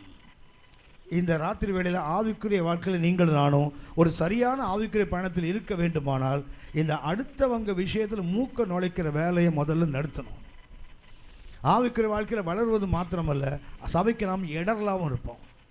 இன்னைக்கு நிறைய பேருக்கு பிரச்சனை அவங்க பிரச்சனை இல்லை, அடுத்தவங்க பிரச்சனை தான் இவங்களுக்கு பெரிய பிரச்சனை.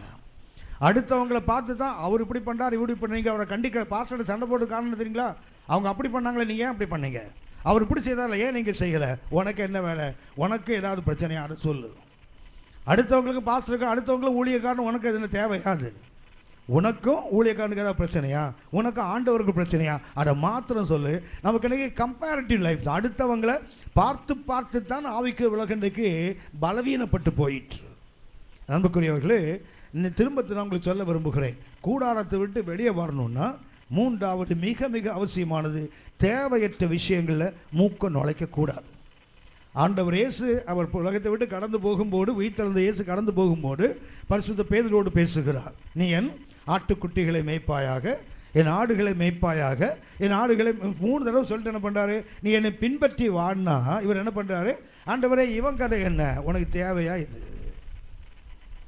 ஆண்டவர் உன்னை பின்பற்றி வாடினா ஜஸ்ட் ஃபாலோ ஹிம். உங்களை யார் திரும்பி பார்க்குறான், இவர் கதை என்ன, ஆண்டவர் நறுக்குன்னு தலைவர் கொட்டு வைப்பார் பாருங்களேன்.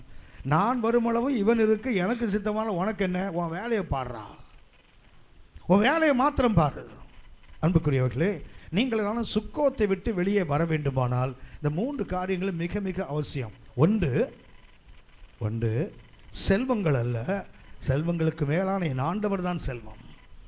இரண்டாவதாக நினைவு கூற வேண்டிய பழைய அனுபவங்கள் உண்டு, ஆனால் அதை கொஞ்சம் தள்ளி வைத்தால்தான் நான் இன்னும் பரிபூர்ணத்துக்கு போக முடியும். அந்த கானான் தேசத்துக்கு போக வேண்டுமானால் என்ன செய்யணும், ஓரைவை விட்டு வெளியே வர கற்றுக்கொள்ள வேண்டும். நான் மூல உபதேசத்தை விட்டு என்ன செய்யணும், பூர்ணராக வேண்டுமானால் கடந்து வர வேண்டும். இல்லாவிடால் நான் சொன்னேன் நேற்று, ஒலிவு மலையை பேர்க்காவிட்டால் காரியம் நடக்காது. ஒலிவு மலை நமக்கு தேவைதான், அதுக்காக ஒலிவு மலை சொன்னால் ஆவிக்காரர்கள் வளர முடியாது, அதையும் தாண்டித்தான் போக வேண்டும். ஆகவே எந்த ஒரு ஆவிக்குரிய அனுபவமும் நம்மை தடை செய்வதற்கு நாம் அனுமதித்து விடக்கூடாது. இதை காட்டில் கர்த்தர் நமக்கு மேலாக வைத்திருக்கிறார். சரி, மூன்றாவதாக ஒன்றை சுட்டி காட்டுகிறேன். அதே எண்ணாகமம் 33ஆம் அதிகாரம் 6ஆம் வசனம் திரும்ப வாசிங்க. சுக்கோத்திலிருந்து புறப்பட்டு விட்டார்கள், கூடாரத்தை விட்டு, இல்லை என்றால் அந்த டெண்டை விட்டு என்ன பண்ணிட்டாங்க, வெளியே வந்துட்டாங்க. வனாந்தரத்தின் எல்லையில் இருக்கிற ஏத்தாமிலே பாளையம் இறங்கினார்கள். மூன்றாவது அவர்கள் வந்து, அதாவது இந்த ஒன்று நான் சொன்னேன், அவர்கள் ராமசேசை விட்டார்கள். அடுத்து என்ன பண்ணுறாங்க? சுக்கோத்தை விட்டார்கள். இப்போ அவங்க எங்கே வராங்க? ஏத்தாமுக்கு வருகிறார்கள். அவர்கள் ரெண்டாவது பாளையம் இறங்கிறதுக்கு பேர் என்ன பேர்? ஏத்தாம். இது ஏத்தாம் என்பது மிக அற்புதமானது. அந்த வார்த்தைக்கு அர்த்தம் என்ன? வித் தம், அவர்களோடு என்ற அர்த்தம். ஏத்தாம் என்ற வார்த்தைக்கு அர்த்தம் என்ன? அவர்களோடு, வித் தம். ஏத்தாம் என்ற எபிரேய வார்த்தைக்கு அர்த்தம் அவர்களோடு.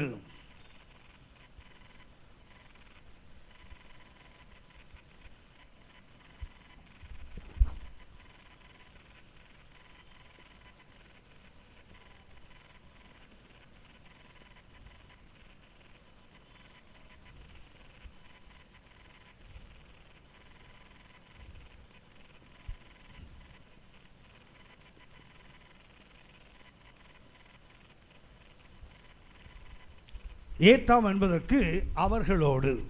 இந்த அவர்களோடுக்கு இன்னொரு வார்த்தை சொல்ல யாராவது? அவர்களோடு என்றால் அதற்கு அர்த்தம் என்ன? Immanuel. Immanuel, God with us. கர்த்தர் நம்முடனே.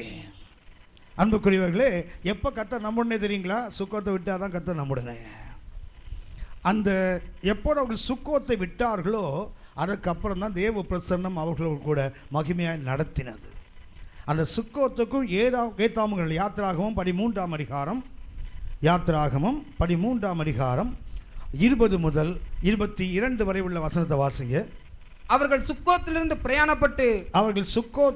பிரயாணப்பட்டு வனாந்தரத்தின் ஓரமாய் ஏத்தாமிலே பாளையம் இறங்கினார்கள். அவர்கள் இரவும் பகலும் வழி நடக்க கூடும்படிக்கு கர்த்தர் பகலில் அவர்களை வழிநடத்த மேகஸ்தம்பம் அக்னி ஸ்தம்பம் எப்போ வந்தது தெரியுங்களா? சுக்கோத்தை விட்டு வெளியே வந்த பிறகுதான். அந்த சுக்கோத்தை விட்டு வந்த பிறகுதான் என்ன ஆகுது? கர்த்தருடைய நடத்துதல். அதான் சொன்னேன், வித் தம், அவர்களோடு இரவும் பகலும் அவர்களுடைய விலகாமல் 40 ஆண்டுகள் கர்த்தர் நடத்துக்கு காரணம் என்ன தெரியுங்களா? அவர்கள் சுக்கோத்தை விட்டார்கள்.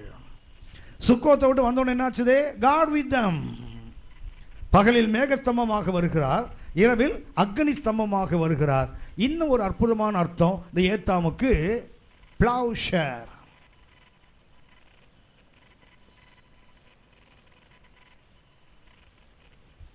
ஏத்தாமுக்கு ஒன்று சொன்னேன், வித் தம், அவர்களோடு.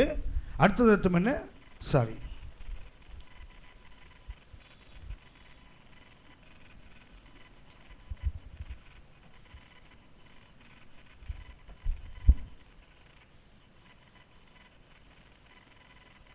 அந்த ஏத்தாமுக்கு அர்த்தம் என்ன? பிளவுஷேர் என்றால் கலப்பை இருக்குது தெரியுங்களா? கலப்பை தெரியுமா? கலப்பைக்கு கீழே வந்து இரும்பு ஒரு முனை இருக்குது தெரியுங்களா? அதுக்கு பேர் தான் ஏத்தாம். சொல்லப்போனால் கொழுன்னு சொல்லுவாங்க. அதை அந்த ஏருடைய அந்த முனை பார்த்தீங்கன்னா ஒரு இரும்பு ஒன்று இருக்குது தெரியுங்களா கீழே? அது என்ன பண்ணும்? அப்படியே கிழித்து கொண்டு போக தெரியுங்களா? அதுதான் ஏத்தாம் என்ற வார்த்தைக்கு அர்த்தம். அப்படின்னா கர்த்தர் என்ன பண்ணுறார்? நான் உங்களோடு இருப்ப மாத்திரமல்ல, உன் வழிகளெல்லாம் என்ன பண்ணுவேன்னா, ஒரு முன்னேறு போனால் பின்னேறு தானாக கூட வரும்ல. அப்படியா? ஏத்தாம் என்பது மிக அற்புதமான வார்த்தை. அவர்கள் சுக்கோத்தோடு ஏத்தாமுக்கு வரானத்தான் தேவன் அவர்களோடு இருக்கிறார். எப்படி இருக்கிறாரா? ஒரு கொழு முனை போல, ஒரு ஏர் முனை போல என்ன பண்ணுறாரு? நிலத்தை பிளந்து கொண்டு, அதாவது முதல் ஏர் போகிறது ரொம்ப கஷ்டமானது. எங்கள் வீட்டில் எனக்கு 4 அண்ணன், நான் தான் 5வது. எங்கள் அம்மா சொல்லுவாங்க, நான் ஏதாவது தப்பு பண்ணான்னு சொல்லுவாங்க, முன்னேறு போகிற மாதிரி தாண்டா பின்னேறு போகும். அது எங்கள் மூத்த அண்ணன் எப்படி பண்ணுறோம் அப்படி தானே நானும் பண்ணுவேன். அது சொல்லுவாங்க முன்னேறு. அதுங்க அம்மா அண்ணன் சொல்லுவாங்க, டே நீ ஒழுங்காக போனால் தானே பின்னாடி வரலாம் ஒழுங்காக வருவானுங்க, நீ ஒழுங்காக போகலைன்னா பின்னாடி இல்லைன்னு. அண்ணன் அப்படி தானே செய்தார். பார்த்துருக்கீங்களா? அண்ணன் லவ் பண்ணி மேரேஜ் பண்ணான்னா கண்டிப்பாக தம்பி அதை தான் செய்வான். கேட்டால் அவருக்கு ஒரு சட்டம் எனக்கு ஒரு சட்டமா? அண்ணன் ஒழுங்காக அரேஞ்ச் மேரேஜ் பண்ணும்போதே 3வது தம்பி அவன் தலைகளை நிற்கிறான் லவ் மேரேஜ் பண்ணுவேன்னு. அப்படின்னா முன்னேறு ஒழுங்காக போகலைன்னா பின்னேறு ஒழுங்காக வருமா? கர்த்தர் எப்போது அவர்களுக்கு அந்த சுக்கோத்தை விட்டவன் என்ன பண்ணாதீங்களா? கர்த்தர் அவர்களோடு வருகிறார். எப்படி வருகிறார்? ஒரு ஏர் முனை போல் என்ன பண்ணாதீங்களா? பாதை இல்லாத இடத்துல, கடினமான இடத்துன்னு சொல்ல போனால் நிலத்தை பண்படுத்துவதற்கு கர்த்தர் என்ன பண்ணார்? முதல்ல அவர் நிலத்தை பிளந்து கொண்டு போகிறார். இவங்க என்ன பண்ணால் போதும்? லெகுவாக பின்னாடி வந்தால் போதும். ஸோ இதுதான் அந்த ஏத்தாம் என்ற இடத்துக்கு அர்த்தம். அப்படியானால் நான் இந்த இடத்துல அனுபவம் என்ன, அவங்க ஏத்தாமில் வந்தபோது அந்த சுக்கோத்துக்கு ஏத்தாமுக்குள்ள அனுபவம் என்ன தெரியுங்களா, கர்த்தருடைய நடத்துதல். இன்னும் சொல்ல போனால் அவங்களுக்கு இப்போ என்ன கிடைக்குது, முதல்ல பஸ்காடு அடித்த போது அவர்களுக்கு விடுதலை கிடைத்தது. அடுத்தது ராமசேசை விட்ட போது என்ன பண்ணாங்க, அவர்கள் ஒரு கூடாரம். சொல்ல போனால் ராமசேசன் உங்களுக்கு தெரியும், இட்ஸ் a built city. யாத்திராகமம் 1ஆம் அதிகாரம் 11ஆம் வசனம் வாசிங்க. யாத்திராகமம் 1ஆம் அதிகாரம் 11ஆம் வசனம். அப்படியே அவர்களை சுமக்கிற வேலையினால் ஒடுக்கும்படிக்கு அவர்கள் மேல் விசாரணைக்காரரை வைத்தார்கள். அப்பொழுது அவர்கள் பார்வோனுக்காக பித்தோம், ராமசேஸ் என்னும் பண்டசாலை பட்டணங்களை கட்டினார்கள். ராமசேஸ் என்ன தெரியுங்களா, ராமசேஸ் ஸ்டோர் ஹவுஸ் சிட்டி. அதாவது பார்வோனுடைய செல்வங்கள், பார்வோனுடைய விளைச்சல்கள் எல்லாம் அவன் தேக்கி வைத்த இடம் என்ன, அந்த பண்டகசாலை பட்டணத்தில் ஒரு 2 தான். ஒன்று பித்தோம், மற்றொன்று ராமசேஸ். இந்த செழிப்புள்ள என்ன பண்ண ஒரு வெல் சொஃபிஸ்டிகேட்டட் சிட்டியில் தான் இவங்க முதல்ல இருந்தாங்க. ஆனால் அதை விட்டு தான் எங்கே வந்தாங்க, கூடாரத்துக்கு வந்தார்கள். கூடாரத்துக்கு வந்தால் கர்த்தருடைய மகிமை என்ன பண்ணாங்க, 3 காரியங்களை அவங்க செய்தாங்கன்னு சொன்னேன். ஆனால் சுக்கோத்தை விட்ட பிறகு தான் கர்த்தர் என்ன பண்ணா தெரியுங்களா, இவன் சுக்கோத்தை விட்டுட்டு இவனுக்கு என்ன வேண்டும், இவனுக்கு நான் அவங்களோடு இருக்கணும். 2வது நான் அவர்களுக்கு வழிகாட்டி அவர்களை நடத்த வேண்டும். அப்படியானால் கர்த்தர் எப்போது ஒரு தேவனுடைய பிள்ளை வாழ்க்கையில் ஆவிக்குரிய பயணத்தில் அவர் ஒரு தலைவராக, இன்னும் சொல்ல போனால் தலைமை தாங்கி நடத்துகிறவராக எப்போ மாறுவார் தெரியுங்களா, சுக்கோத்தை விட்டு வெளியே வந்தாதான். வெளியே வந்தபோது கர்த்தர் அவர்களை நடத்தினா தெரியுங்களா. 7 கருத்துக்களை சொல்லுகிறேன், விளக்கு சொல்ல எனக்கு ஆசை. அது ஒரு 7 நாள் ஆகிடும். அதுக்கப்புறம் சரியா, நான் எப்படியாவது அந்த எகிப்து விட்டு வெளியே வந்துடணுங்கிறது ரொம்ப தீவிரமாக இருக்கணும். சரியா கவனிங்க. அவர்கள் அந்த கர்த்தருடைய நடத்துதலுக்கு தெரியுங்களா, அதாவது சுக்கோத்துக்கும் ஏத்தாமுக்கும் இடைப்பட்ட அனுபவம் என்ன, நடத்துகின்ற அனுபவம். 7 விதமான அந்த நடத்துதலை நாம் இன்றைக்கு புரிந்து கொள்ள வேண்டும். இது உங்களுக்கு எனக்கு அந்த அறிவு வந்து விட்டால் ஆவிக்குரிய வாழ்க்கையில் எந்த இடத்திலும் நமக்கு தடை வந்தாலும் நம்ம சோர்ந்தே நிற்க மாட்டோம். ஏன்னா என்னை நடத்துகின்ற ஒரு தேவன் எனக்கு இருக்கிறார். என்னோடு இருக்கிறவர் எனக்காக ஒரு ஏர் முனை போல் என்ன செய்வார், எப்படிப்பட்ட கடினமான நிலமாக இருந்தால் என்ன செய்வார், அதை கிழித்து கொண்டு அதை ஒரு ப்ளவ் ஷேர் என்ன பண்ணுவார், அவர் அதை கிழித்து கொண்டு எனக்கு ஒரு பாடையை உருவாக்க அவரால் முடியும். இது ராத்திரி வேளை உங்களுக்கு நான் தீர்க்க தரிசனமாக சொல்லுகிறேன். நீங்கள் எந்த இடத்துல தேங்கி நின்றாலும் தலை நேரத்தில் நமக்கு கடவுள்கள் அடைக்கப்பட்டது போல் உணர்வோம், வாய்ப்புகள் மறுக்கப்பட்டது போல் தோணும். வேலை செய்கிற இடத்துல வர வேண்டிய ப்ரமோஷன் வராமல் ஒரு இடம் போயிடும். பிள்ளைகள் வாழ்க்கையில் இது நடக்கலை அது நடக்கலை, தயங்கி நிற்கின்ற இடங்கள் இருக்கலாம். ஆனால் இந்த ராத்திரி வேளைகள் இதை மாத்திரம் புரிஞ்சுன்னு வச்சுங்களேன், நான் சுக்கோத்தை விட்டு வந்தால் என் ஆண்டவர் என்னோடு கூட இருப்பார். மாத்திரமல்ல, அவர் எனக்கு ஒரு ஏர்முனை போல போய் என்ன பண்ணுவார், எனக்கு வழிகாட்டி கொண்டு போவார். அந்த வழி நடத்துதல் மிக மேன்மையாக இருக்கும். 7 சின்ன பெரிய கருத்துக்கள், அந்த வசனங்களை மாத்திரம் சொல்லி கடந்து போகிறேன். 1, விசிபிள் பட் கவர்ட் லீடர். அவருடைய நடத்துதலில் முதல் தன்மை என்ன தெரியுங்களா, ஹி இஸ் விசிபிள், அதாவது காணக்கூடியவர், ஆனால் தன்னை மறைத்து கொள்ளுகிறவர். தேவனோட நடத்துதலில் முதல் தன்மை என்ன, 1 ஆங்கிலத்தில் எழுதுகிறேன், அப்புறம் தமிழ் எழுதுகிறேன். விசிபிள், எப்படிப்பட்டவர், தேவன் தன்னை வெளிப்படுத்தி காட்டுகின்ற தேவன் தான். 1 அவர் விசிபிள், ஆனால் தன்னை மறைத்து கொள்ளுகிற தேவனும் கூட. visible but covered. இந்த தேவனுடைய நடத்துதல் எப்படிப்பட்டது, அவர் தன்னை காண்பிப்பார், அதில் தன்னை மறைத்து கொள்ளவும் அவர் உண்மை உள்ளவர். உதாரணமாக மோசே கேட்டா தெரியுங்களா, உங்கள் மகிமையை நான் பார்க்கணும், பார்த்தா செத்து போயிடுவேன், காட்டவும் வேணும் காட்டவும் கூடாது. என்ன பண்ணுறாரு, அது பின் மகிமையை காட்டினார்ல, மகிமையை காட்டவும் வேணும், அடுத்த காட்டவும் கூட. காட்டினால் அவனுக்கு ஆபத்து, காட்டாவிட்டால் என்ன பண்ணுவான், என் மேலே ரொம்ப அன்பு வச்சுருக்கேன், அவர் நண்பனை போல் பேசிட்டு உட்காந்துருக்கேன், இப்போவே முடியாது போடானா மனசு உடஞ்சி போயிடும்ல. அவன் ஏன் பார்க்குறா, என்ன செய்யணும், அவன் பார்க்கவும் வேண்டும், அடுத்து தன்னை மறைக்கவும் வேண்டும். என்ன பண்ணுவார், கண்மலை மேல் நெல், நான் வரும்போது நீ கீழே குதி, அங்கே ஒரு பிளவு இருக்குது, உள்ளப்போ என் கைகளால் மூடுவேன், அப்புறம் என்ன செய்வேன், கைகளை எடுப்பேன், கடந்து போன பிறகு என் பின்மகிமையை பார். அப்படியான தேவனை நடத்துதல் என்ன, காட்டவும் வேணும் காட்டவும் கூடாது. என்னாகமம் 9ஆம் அதிகாரம் 15ஆம் வசனம் வாசிங்க. Numbers chapter 9 and verse 15.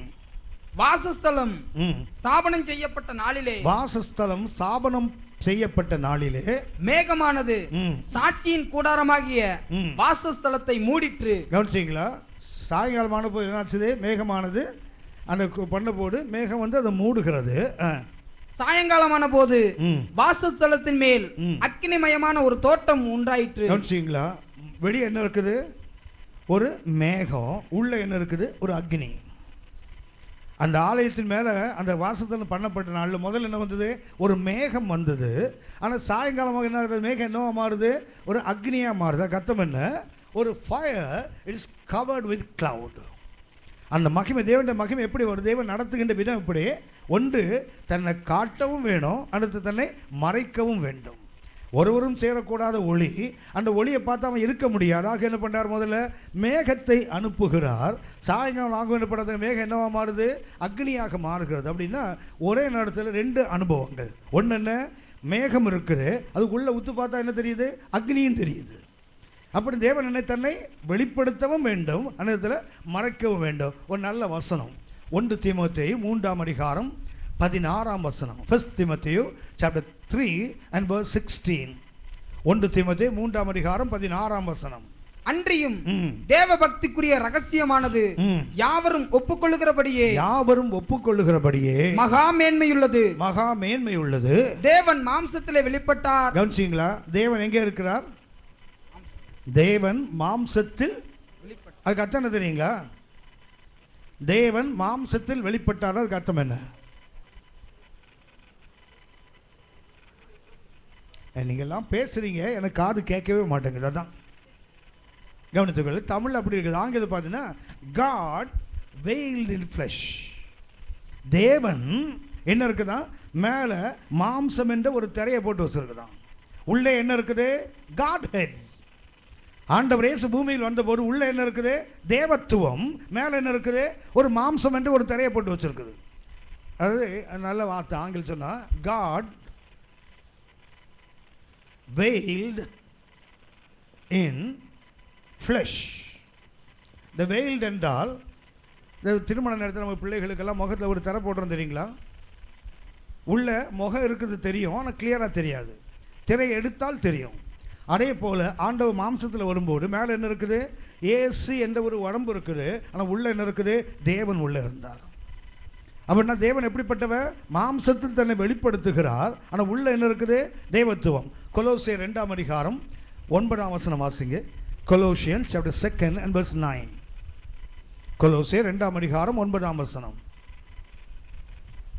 ஏனென்றால் தேவத்துவத்தின் பரிபூர்ணமெல்லாம் சரீர பிரகாரமாக அவருக்குள் வாசமாயிருக்கிறது. அப்படின்னா மேலே என்ன இருக்குது? மாம்சம், சரீரம் என்று ஒன்று இருக்குது, ஆனால் உள்ள என்ன இருக்குது? தெய்வீகம். தேவத்துவத்தின் பரிபூர்ணம் எல்லாம் அவருக்குள்ள இருந்தது, ஆனால் வெளியே என்ன இருக்குது? ஒரு மாம்சம் என்ற திரை. இந்த தேவன் எப்படிப்பட்டவர்? தன்னை வெளிப்படுத்துகிறார். ஒரு நல்ல உதாரணம் நம்ம கவனிச்சோமே. யோவான் 18 ஆண்டவர் இயேசு ஜெபித்து கொண்டிருக்கிறார் கெத்சமனேல. அவருக்கு தெரிந்து விட்டது, வேலை வந்து விட்டது. அவர் ஜெபித்து முடித்து வரும்போது அவரை பிடிப்பதற்கு போர்ச்சேவகன் வராங்களா? வந்து என்ன கேட்டாங்க? அவங்க வரும்போது என்ன பண்ணுறாங்க? 3 வாசிங்க. யோவான் 18:3. யூதாஸ் போர்ச்சேவகரின் கூட்டத்தையும் பிரதான ஆசாரியர் பரிசேயர் என்பவர்களால் அனுப்பப்பட்ட ஊழியக்காரரையும் கூட்டிக் கொண்டு பந்தங்களோடும் தீவட்டிகளோடும் ஆயுதங்களோடும் அவ்விடத்திற்கு வந்தான். கெத்சமனேக்குள்ள இயேசு ஜெபிக்கிறார் சீஷர்களோடு. இவங்க எப்படி வராங்க? போர் ஆயுதங்கள் இருக்குது, கூட என்ன இருக்குது? பந்தமும் இருக்குது, தீவட்டியும் இருக்குது. வித்தியாசம் தெரியும் தானே? ஞாபகம் இருக்கா? பந்தம் என்றால் என்ன ஐயா? அதாவது ஒன்று தெரியுது, என்னவாவது சொல்லணும்னு மாத்திரம் ஒரு ஆர்வம் இருக்குது, அதுவே பாராட்டு. எல்லாம் உட்காந்து அப்படியே ஒன்று உட்காந்து அதை விட நீங்கள் எதுவும் அப்படின்றீங்களே, அதுவே பரவாயில்ல. சும்மா ஒரு பாவனையாவது காட்டுறீங்களே. பந்தம் என்றால், தீவட்டி என்றால் எங்க தமிழ் தெரியுமாமோ? இல்லை, பந்தமும் தீவட்டியும் ஒன்றையா வேற. அப்பாடா, அது ஒன்றாவது சொன்னீங்களே. பந்தம் என்பது லேண்டர்ன்னு போட்டிருக்கு இங்கிலீஷில். தீவட்டிக்கு டார்ச்சஸ். லேண்டர்ன் என்றால் கவர்ட் ஃப்ளேம். அதாவது இப்போ இந்த ஹரிக்கன் லேண்டர்ன் சொல்லுவாங்க தெரியுங்களா? என்ன இருக்குது? உள்ள விளக்கு இருக்கிறது, வெளியே என்ன இருக்குது? ஒரு கண்ணாடி போட்டு மூடி வச்சுருக்கோம் இல்லையா? அடுத்ததான் என்ன? பந்தம். நமக்கு பந்தம்னா திபு திபுன்னு எரிவது நம்ம மைண்டில் இருக்குது, சரியா? தீவெட்டி என்பது அது பார்த்தீங்கன்னா அது என்ன? டார்ச்சஸ். டார்ச்சஸ் என்றால் நம்ம திபு திபுன்னு எரியாது. ஒரு ஸ்டிக் மேலே ஒரு ரவுண்ட் பால் அல்ல எண்ணெயை ஊற்றி, அது பேர் தான் என்ன? அது தீவெட்டி. பந்தம் என்பது ஆங்கிலத்தில் பார்த்தீங்கன்னா லேண்டன் அண்ட் டார்ச்சஸ். இயேசுவை பிடிக்கிறதுக்கு ஆயுதங்கள் மாத்திரமல்ல, எத்தனை கொண்டு வராங்க? ஒன்று அதாவது கவர்ட் ஃப்ளேம், இன்னொன்று நேக்கட் ஃப்ளேம். ஒன்று மூடப்பட்ட ஒரு விளக்கு, இன்னொன்று வந்து நேராக எரிகின்ற ஒரு விளக்கு. ஏன்பா ரெண்டை கொண்டு வந்தீங்க? நாங்கள் கெத்செமனேக்குள்ளே போன உடனே இந்த இயேசுநாதர் என்ன பண்ணுவார்? யூதாஸ் ஏற்கனவே சொல்லியிருக்கான், டே அந்த ஆள் மேஜிக் மேன்ரா, திடீர்னு காணாமல் போயிடுவான்டா அந்த ஆள். அவன் என்னென்னா எனக்கு ஆச்சரியம் என்ன தெரியுங்களா? யூதாஸ் காட்டி கொடுக்கும்போதே வாசிக்கல, அந்த மார்க்கு 14ஆம் அதிகாரம் எடுங்க. அவன் நல்லா சொல்லி தான் கூட்டு வந்திருக்கிறான். அவன் ரொம்ப கில்லாடியான ஆள் தான் யூதாஸ். என்ன சொல்கிறான் பாருங்களேன். 14ஆம் அதிகாரம் 44ஆம் வசனம் வாசிங்க. அவரை காட்டி கொடுக்கிறவன் நான் எவனை முத்தம் செய்வேனோ அவன்தான் அவனை பிடித்து பத்திரமாய் கொண்டு போங்க. எப்படி கொண்டு போங்க? அவன் கில்லாடி ஆள், டப்புன்னு காணாமல் போயிடுவான். ஆனால் என்ன பண்ணுங்க? பிடிக்கிற அப்புறம் என்ன? பிடிச்சிட்டு நீங்கள் அவனை விட்டுட்டீங்கன்னா, ஏன்னா அந்த ஆள் கல் எடுத்தால் காணாமல் போயிடுவார்ல, மலையில் தள்ள போனால் எஸ்கேப் ஆகி போயிடுவார்ல, கூட்டத்து நடுவிலே காணாமல் போவார், கண்டுபிடிக்க முடியாதுல்ல. நான் வேறு 30 வெள்ளி காசை வாங்கிட்டேன், நீங்கள் பிடிச்சிட்டு அவரை விட்டுட்டு திருப்பி என்கிட்ட காசை என்கிட்ட கேட்கக்கூடாது, ரீஃபண்டே கிடையாது. அவன் அந்த காலத்திலே கடன் நடத்திருப்பான் போல இருக்குது. No refund, no exchange. அவன் அந்த காலத்தில் இந்த வேலை பண்ணியிருக்கான் பாருங்களேன். பிடிச்சிங்களா? ஏன்னா அந்த ஆள் மேஜிஷியன், திடீர்னு காணாமல் போயிடுவான். இப்போ என்ன யோசிச்சுட்டு வராங்க? நம்ம கெத்செமனேக்குள்ளே போகிறோம், நம்ம பார்த்தோன்னே ஏசு என்ன பண்ணுவார்? ஓடி போய் எங்கே ஒரு புதருக்குள்ளே ஒளிஞ்சிக்கிட்டா, ஏன்னா அது தோட்டம், தோட்டத்துக்குள்ளே புதரில் போய் ஒளிஞ்சிக்கிட்டா.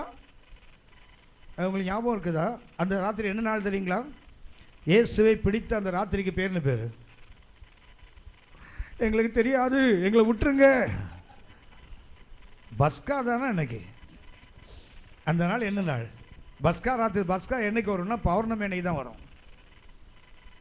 பஸ்கா என்னைக்கு வரும்? நமக்கு தான் குட் ஃப்ரைடே மாற்றி மாற்றி வரும். ஆனால் யூதனுக்கு அப்படி இல்லை. அவன் லூனார் கேலண்டர், அவனுக்கு சந்திரனை அடிப்படையாக கொண்ட கேலண்டர். நமக்கு சூரியன் அடிப்படையாக கொண்டது, ஆனால் அவனுக்கு சந்திரன் அடிப்படையாக கொண்டது. அமாவாசை பௌர்ணமி தான் அவனுக்கு விசேஷம். அந்த அவனுக்கு பிடித்த நாள் என்னைக்கு தெரியுங்களா? அது பௌர்ணமி அன்னைக்கு. அந்த பௌர்ணமி ராத்திரியில் வெளிச்சம் இருக்க தானே செய்யும்.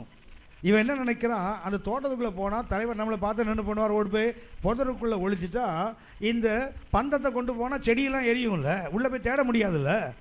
உள்ளே போய் தேடுவதற்காக எது கொண்டு வரானுங்க? க்ளோஸ் ஃப்ளேம் கொண்டு வரான் பாருங்களேன். உள்ளே போய் தேடணும், வெளியே போய் தேட வேண்டும்னு கொண்டு வரான் தெரியுங்களா? கொண்டு வரும்போது ஆண்டவர் என்ன பண்ணார்? 4ஆம் வசனம் வாசிங்க தம்பி. இயேசு தமக்கு நேரிட போகிற எல்லாவற்றையும் அறிந்து எதிர்கொண்டு போய் அவர்களை நோக்கி யாரை தேடுகிறீர்கள் என்றார். இவன் நினைச்சா அவர் ஓடி போயிடுவார், பார்த்தா அந்த மனுஷன் முன்னாடி வந்து நிற்கிறார், முழுசா நிற்கிறார். வந்து என்ன பண்ண? யாரை பார்த்து தேடுறீங்க? அவருக்கு அவர்கள் பிரதியுத்தரமாக நசரேயனாகிய இயேசுவை தேடுகிறோம் என்றார்கள். என்ன சொன்னா? நசரேயனாகிய இயேசுவை தேடுகிறோம் என்றார். அதற்கு இயேசு நான் தான் என்றார். அவரை காட்டி கொடுத்த யூதாசும் அவர்களுடனே கூட நின்றான். நான் தான் என்று அவர்களிடத்தில் சொன்ன உடனே அவர்கள் பின்னிட்டு தரையிலே விழுந்தார்கள். இயேசுவை பிடிக்க போயிருக்காங்க. அவர் கேட்கிற நான் தானே, கீழே விழுந்துட்டாங்கல்ல. விழுந்தாங்களா? தொடர்ந்து வாசிக்க தம்பி. அவர் மறுபடியும் அவர்களை நோக்கி யாரை தேடுகிறீர்கள் என்று கேட்டார். அவர்கள் நசரேயனாகிய இயேசுவை தேடுகிறோம் என்றார்கள். அப்ப விழுந்திருக்கணும்ல. முதல்ல கேட்கிறாரு, யாரை தேடுறீங்க? நசரேயனாகிய இயேசுவை தேடுகிறோம். நான் தான். எல்லாம் கீழே விழுந்துட்டாங்கல்ல. விழுந்துட்டாங்களா? விழுந்துட்டாங்க. அப்புறம் எல்லாம் எழுந்து யூனிஃபார்ம் எல்லாம் ரெடி பண்ணுறாங்க. கீழே விழுந்துட்டான்ல, தட்டி ஈட்டி நிற்கிறான், மறுபடியும் அட்டென்ஷனில் நிற்கிறான் ஆளுங்க. இப்போ கேட்குற யாரை பார்த்து தேடுறீங்க? நசரேயனாகிய இயேசுவை தேடுகிறோம். நான் தான் சொன்னேன். இப்போ கீழே விழணும்ல, விழல. ஏன் தெரியுங்களா? முதல்ல உள்ளே இருக்க ஃபயர் வெளியே வந்தது. ஆமேன் ஆமேன். கீழே விழுந்துட்டான். இப்போ பார்க்குறாரு, நம்ம ஃபயர் இல்லைடா, நாம் யார்? வெயில்ட் இன் ஃப்ளஷ். இப்போ நான் யார் பார்த்தீங்களா? அந்த அக்னி வந்தபோது ஒருத்தர் நிற்க முடியல, கீழே விழுந்து கிடக்கிறான். ஐயாம், நான் தான். ஐயாம் என்றால் என்ன? யாத்ராக 3 பண்ணால் ஜெகோவா, நான் தான் இருக்கிறவராக இருக்கிறவர். அந்த நான் தான் என்னாச்சது? அந்த உள்ள இருந்ததுங்களா? தேவத்துவத்தின் பரிபூர்ணம் எல்லாம் சரீரப்பிரகாரம் அது வெளியே வந்த உடனே ஒருத்தர் நிற்க மாட்டேன், கீழே விழுந்து கிடக்கிறான். இயேசு பார்த்தாரு, ஐயோ நம்ம நடத்த வந்திருக்கிறோம், நம்ம அடிக்க வரல. இப்போ நான் என்ன பண்ணோம், மேகத்தால் இந்த அக்னி என்ன செய்யணும், மூடிக்கொள்ள வேண்டாம். ஐயா அதாம்மா நம்ம நடத்துகிற மகிமை. இந்த ராத்திரியில் கொஞ்சம் புரிந்து கொள்ளுங்கள், அவர் தேவனாக வெளிப்பட்டால் ஒரு மனுஷனும் முன்னாடி நிற்க முடியாது. So God dwelt in flesh. அதுதான் என்னாகும் 9:15 என்ன தெரியுங்களா, அவர் என்ன செய்கிறார், பகலில் மேகமாக இருக்கிறார், சாயங்காலம் இருள் வர வர என்ன ஆகுது, அந்த மேகமே அக்னியாக மாறுது பாருங்களேன். அப்படின்னா there is a fire inside but is clothed with cloud. மேகம் என்ற ஒரு திரையை போட்டு அதை மூடி வச்சிருக்கு பாருங்களேன். கர்த்தர் நம்மை நடத்துறதுக்கு என்னவெல்லாம் தன்னை மாற்றிக்கொள்ளார் பாருங்களேன். அக்னியாக இருந்தால் ஒருத்தர் நிற்க முடியாது, என்ன பண்ண தன்னை குறைத்து கொள்ளுகிறார். சிம்சோனை கேட்டிங்கன்னா அவன் சொல்லுவான், பட்சிக்கிறவனிலிருந்து பட்சணமும் பலவானிடத்திலிருந்து மதுரமும் வந்தது. வந்து கேட்டாந்தீங்களா, யாரை தேடுகிறீர்கள், நசரேயனாகிய இயேசுவை தேடுகிறேன். என்ன பண்ணிட்டு உடனே சிங்கம் வழியை வந்து பார்க்கலாம், உள்ளே இருந்து உள்ளே வந்தோடனே தபால் விழுந்து கிடக்க பார்த்தாரு, ஐயையோ நம்ம பட்சிக்கிறவன் இல்லை, இப்போ நம்ம பட்சணமாக மாற வந்திருக்கிறோம். என்ன பண்ணிட்டாரு, தன்னை மாற்றிக்கொண்டு, யாரைப்பா தேடுறீங்க, இயேசுவை தேடுறான், நான் தான் சொன்னேனே, கீழே விழல பாருங்களேன். அன்புக்குரியவர்களே, நம் தேவனுடைய நடத்துதல் நம்ம புத்திக்கு கண்டிப்பாக எட்டாது. சங்கீதம் 77, Psalm 77 verse 19 and 20. சங்கீதம் 77 19 20 வசனங்களை வாசிங்க. உமது வழி கடலிலும், உமது வழி கடலிலும் கடலிலும், உமது பாதைகள் திரண்ட தண்ணீர்களிலும் இருந்தது. கர்த்தருடைய அடிச்சுவடுகள் எங்க இருக்குமா, கடல்ல தெரியுமா அவருடைய அடிச்சுவடு. அடுத்தது எங்க, திரண்ட தண்ணீர்கள் மேலும் இருந்தது. உமது காலடிகள் தெரியப்படாமற் போயிற்று. அவர் நடப்பார், ஆனா என்ன செய்யாதான், ஃபுட் பிரிண்ட்ஸ் விழாதான். கர்த்தர் நடப்பார், எங்க வருவது, கடலின் அலைகளின் மேல் அல்லது திரண்ட தண்ணீர்கள் மேல் அவர் நடப்பார். நடக்கும்போது என்ன, தண்ணீர் எங்க ஸ்டெப்ஸ் விழுமா, விழாதில்ல. அடுத்த வசனத்தை வாசிங்க. மோசே ஆரோன் என்பவர்களின் கையால் உமது ஜனங்களை ஒரு ஆட்டு மந்தையை போல வழி நடத்தினீர். நடத்துறது கர்த்தர், ஆனா பயன்படுத்துறது மனுஷன். நடத்துவது கர்த்தர், ஆனா யாரை கொண்டு நடத்துகிறார், மோசே. அது கர்த்தர் தெரியுங்களா, மோசே ஆரோனுக்குள் கர்த்தர் இருந்து கொண்டு என்ன பண்றா தெரியுங்களா, அவர் காலடிகளை தெரியாதபடி மறைத்து விட்டு மனிதனுடைய காலடிகளை வைத்து கர்த்தர் நடத்துறார் பாருங்களேன். அதுதான் என்ன, அந்த மேகம் உள்ள என்ன இருக்குது, அக்னி. அன்புக்குரியவர்களே, இந்த சுக்கோத்தை விட்டு நாம் வந்து ஏத்தாமுக்கு வரும்போது தேவனுடைய நடத்துதலே வித்தியாசமாயிடும். தேவ மனதில் கொண்டு கர்த்தர் நம்மை நடத்துவார். நடத்துவது யார் தெரியுங்களா, கர்த்தர் தான்.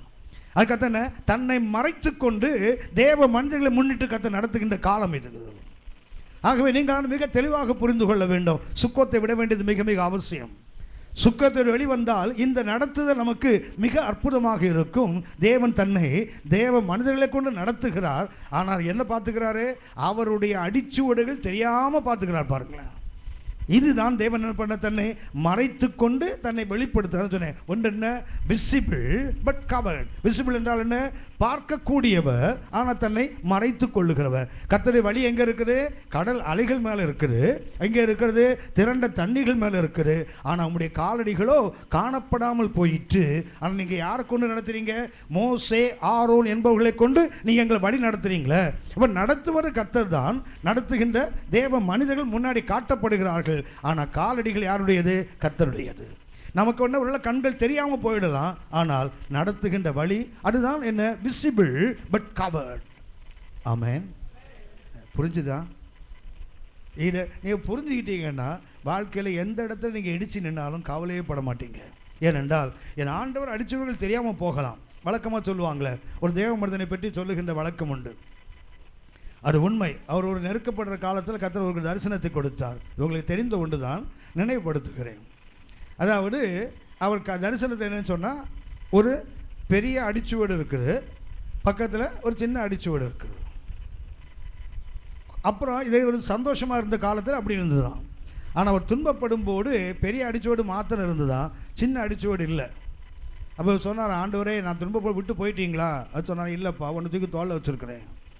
கர்த்தருடைய அடிகள் காணப்பட்டால் நம்ம அடிகள் காணப்படாது. ஏன்னா நம்ம எங்கே இருக்கிறோம், அவர் தோள்களுக்கு மேலே இருக்கிறோம். கர்த்தர் நடத்துதல் மிக மிக அற்புதமானது. ஆனால் இங்கே என்ன தெரியுங்களா, அந்த அடிச்சோட கூட கர்த்தர் காட்டவில்லை. தன்னுடைய உங்கள் அடிகளோ காணப்படாமல் போயிற்று. ஆனால் யார் நடத்துறீங்க, மோசையை கொண்டு ஆரோனை கொண்டு நடத்துறீங்கன்னு சொன்னால் மிக அற்புதமான ஒரு கருத்து, நடத்துகின்ற அனுபவம். இரண்டாவது ஒன்றை சுட்டி காட்டுகிறேன். என்னாகமம் 9 அதிகாரம் 16 வசனத்தை வாசிங்க. இப்படி நித்தமும் இருந்தது. ம். பகலில் மேகமும் ம். இரவில் அக்கினி தோற்றமும் அதை மூடிக்கொண்டிருந்தது. ரெண்டாவது நடத்துதல் எப்படி இருக்குது? அக்கார்டிங் டு சிச்சுவேஷன், சூழலுக்கு ஏற்றாற் போல கர்த்தர் நடத்துகிறவர். ஒன்று சொன்னேன், விசிபிள் என்றால் என்ன? தெரிகிறவர், ஆனால் மறைத்துக் கொள்கிறவர்.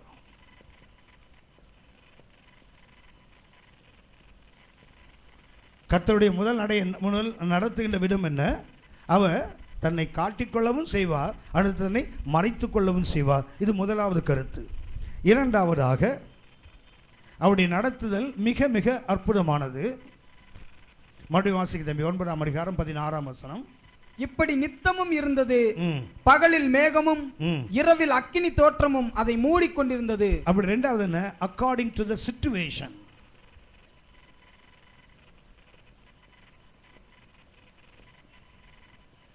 தேவைக்கு ஏற்றாற் போல. எப்படி தேவன் நடத்துவார்? தேவைகளுக்கு ஏற்றாற்போல்.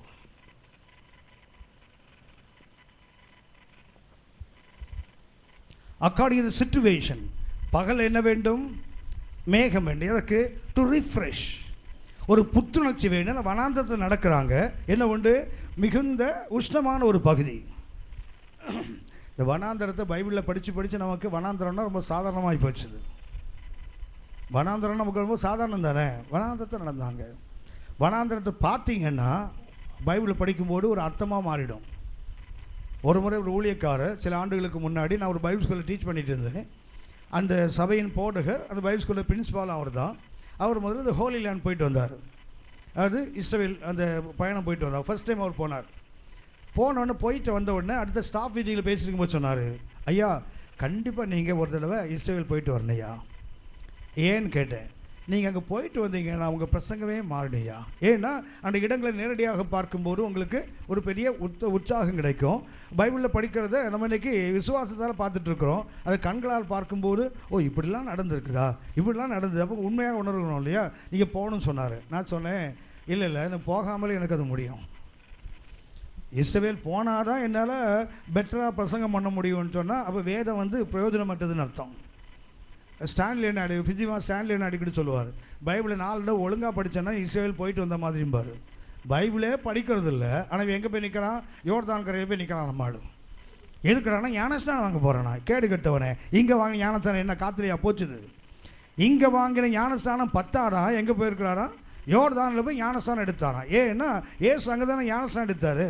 ஏசுநாதன் ஞானஸ்தானத்தை தண்ணி இன்னும் அங்கே தான் நின்றுட்டு இருக்குது, இன்னும் போகலது.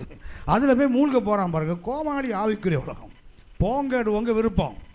காசு இருக்குது, வசதி இருக்குது, உடம்புல பலம் இருக்குது. நான் ஒரு அம்மாட்ட சொல்லுவேன், அந்த அம்மா அடிக்கடி சொல்லுவாங்க, இஸ்ரவேலை ஒரு முறையாவது பார்த்து வந்துடணும். நான் சொன்னீங்க போகிறீங்களான்னு கேட்டால், இப்போ முடியாது பிரதர், காலெல்லாம் செத்து போச்சு பிரதர், முட்டியே நடக்க முடியல பிரதர். அங்கே போனால் சீனா மலையில் யாரும் சொல்லுவாங்க, நமக்கு தேவையா இது?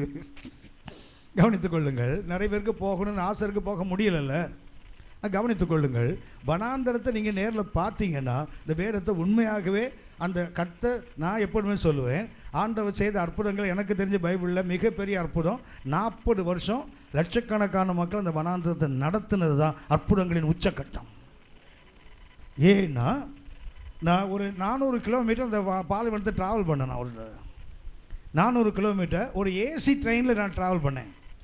அதுக்கப்புறம் ஃப்ளைட்டில் அதே டிஸ்டன்ஸை திருப்பி ட்ராவல் பண்ணேன். ஆனால் அதை பார்த்தபோது செல்ஃபோனில் ஃபோட்டோ எடுத்தேன் அந்த வனாந்தரத்தை. அதை பார்த்தா இப்போவே எனக்கு குடல் நடுங்கும். ஒருத்தனையும் அடிக்க வேண்டாம், குத்த வேண்டாம், ஒன்றும் பண்ண வேண்டாம். அந்த பாலைவனத்தை கொஞ்சம் இறக்கி விட்டீங்கன்னா 10 நிமிஷம் சித்தே போயிடுவாங்க. அத்தனை கொடுமை. கவனித்துக் கொள்ளுங்கள். அந்த கொடுமையில் கர்த்தர் என்ன பண்ணா தெரியுங்களா? பகலுக்கு அவனுக்கு என்ன வேண்டும்? நிழல் வேண்டும். ஆகவே என்ன பண்ணுறார் கர்த்தர்? அவனுக்கு மேகமாக மாறுகிறார். அதே நேரத்தில் ராத்திரி எந்த அளவுக்கு பகலில் உஷ்ணமோ அந்த அளவுக்கு ராத்திரி அந்த அளவுக்கு கோல்டாக மாறுறது. எந்த அளவுக்கு, உதாரணமாக நீங்கள் கொடைக்கானல் ஊட்டிக்கு போனீங்கன்னா பகலில் நல்ல வெயில் அடிக்குதுன்னா சொல்லுவாங்க, எனக்கு சாயங்காலம் பிரதர் கை காலெலாம் நடுங்கி உறைஞ்சி போயிடும் பிரதர். பகலில் ஓரளவுக்கு மீடியமாக கிளைமேட் இருந்தால் ராத்திரியும் ஓரளவுக்கு மீடியமாக இருக்கும். பகலில் வெயில் அதிகமாக இருந்தால் குளிர் பிரதேசங்கள் ராத்திரி அதிகமான குளிர் தெரியும். கர்த்தர் என்ன செய்கிறார்? அந்த சூழலுக்கு ஏற்றார் போல் அவங்கள மாற்றார் பாருங்களேன். ஒன்று எப்படி நடத்துகிறார்? பகல் அவனுக்கு என்ன வேண்டும்? நெகேமியா 9ஆம் அதிகாரம், நெகேமியா 9ஆம் அதிகாரம் 19ஆம் வசனம் வாசிங்க. நெகேமியா 9ஆம் அதிகாரம் 19ஆம் வசனம். நீர் உம்முடைய மிகுந்த மன உருக்கத்தின்படியே, நீர் உமது மிகுந்த மன உருக்கத்தின்படியே அவர்களை வனாந்தரத்திலே கைவிடவில்லை, அவர்களை வழிநடத்த பகலிலே மேகஸ்தம்பமும் அவர்களுக்கு வெளிச்சத்தையும் அவர்கள் நடக்க வேண்டிய வழியையும் காட்ட இரவிலே அக்னி ஸ்தம்பமும் அவர்களை விட்டு விலகவில்லை. அப்படின்னா தேவனுடைய நடத்துதல் அவருடைய மனதுருக்கம். கர்த்தருடைய நடத்துதலே வெயிலுக்கு அவனுக்கு நிழல் வேண்டும், இரவுக்கு அவனுக்கு வெளிச்சம் மாத்திரமல்ல, அவனுக்கு அனலும் வேண்டும். ஸோ அது எதை காட்டுகிறது தெரியுங்களா? கர்த்தருடைய மன உருக்கம். அதைத்தான் நெகேமியா சுட்டி காட்டுகிறார். நீங்கள் என்ன பண்ணலை, உம்முடைய மிகுந்த மன உருக்கத்தின்படியே அவர்களை வனாந்தரத்திலே கைவிடவில்லை. அப்படின்னா வனாந்தரங்கள் வரும்போது சோர்ந்தே போயிட வேண்டாம். ஏனென்றால் நம்ம அப்பாட்ட என்ன இருக்குது? மனதுருக்கம்.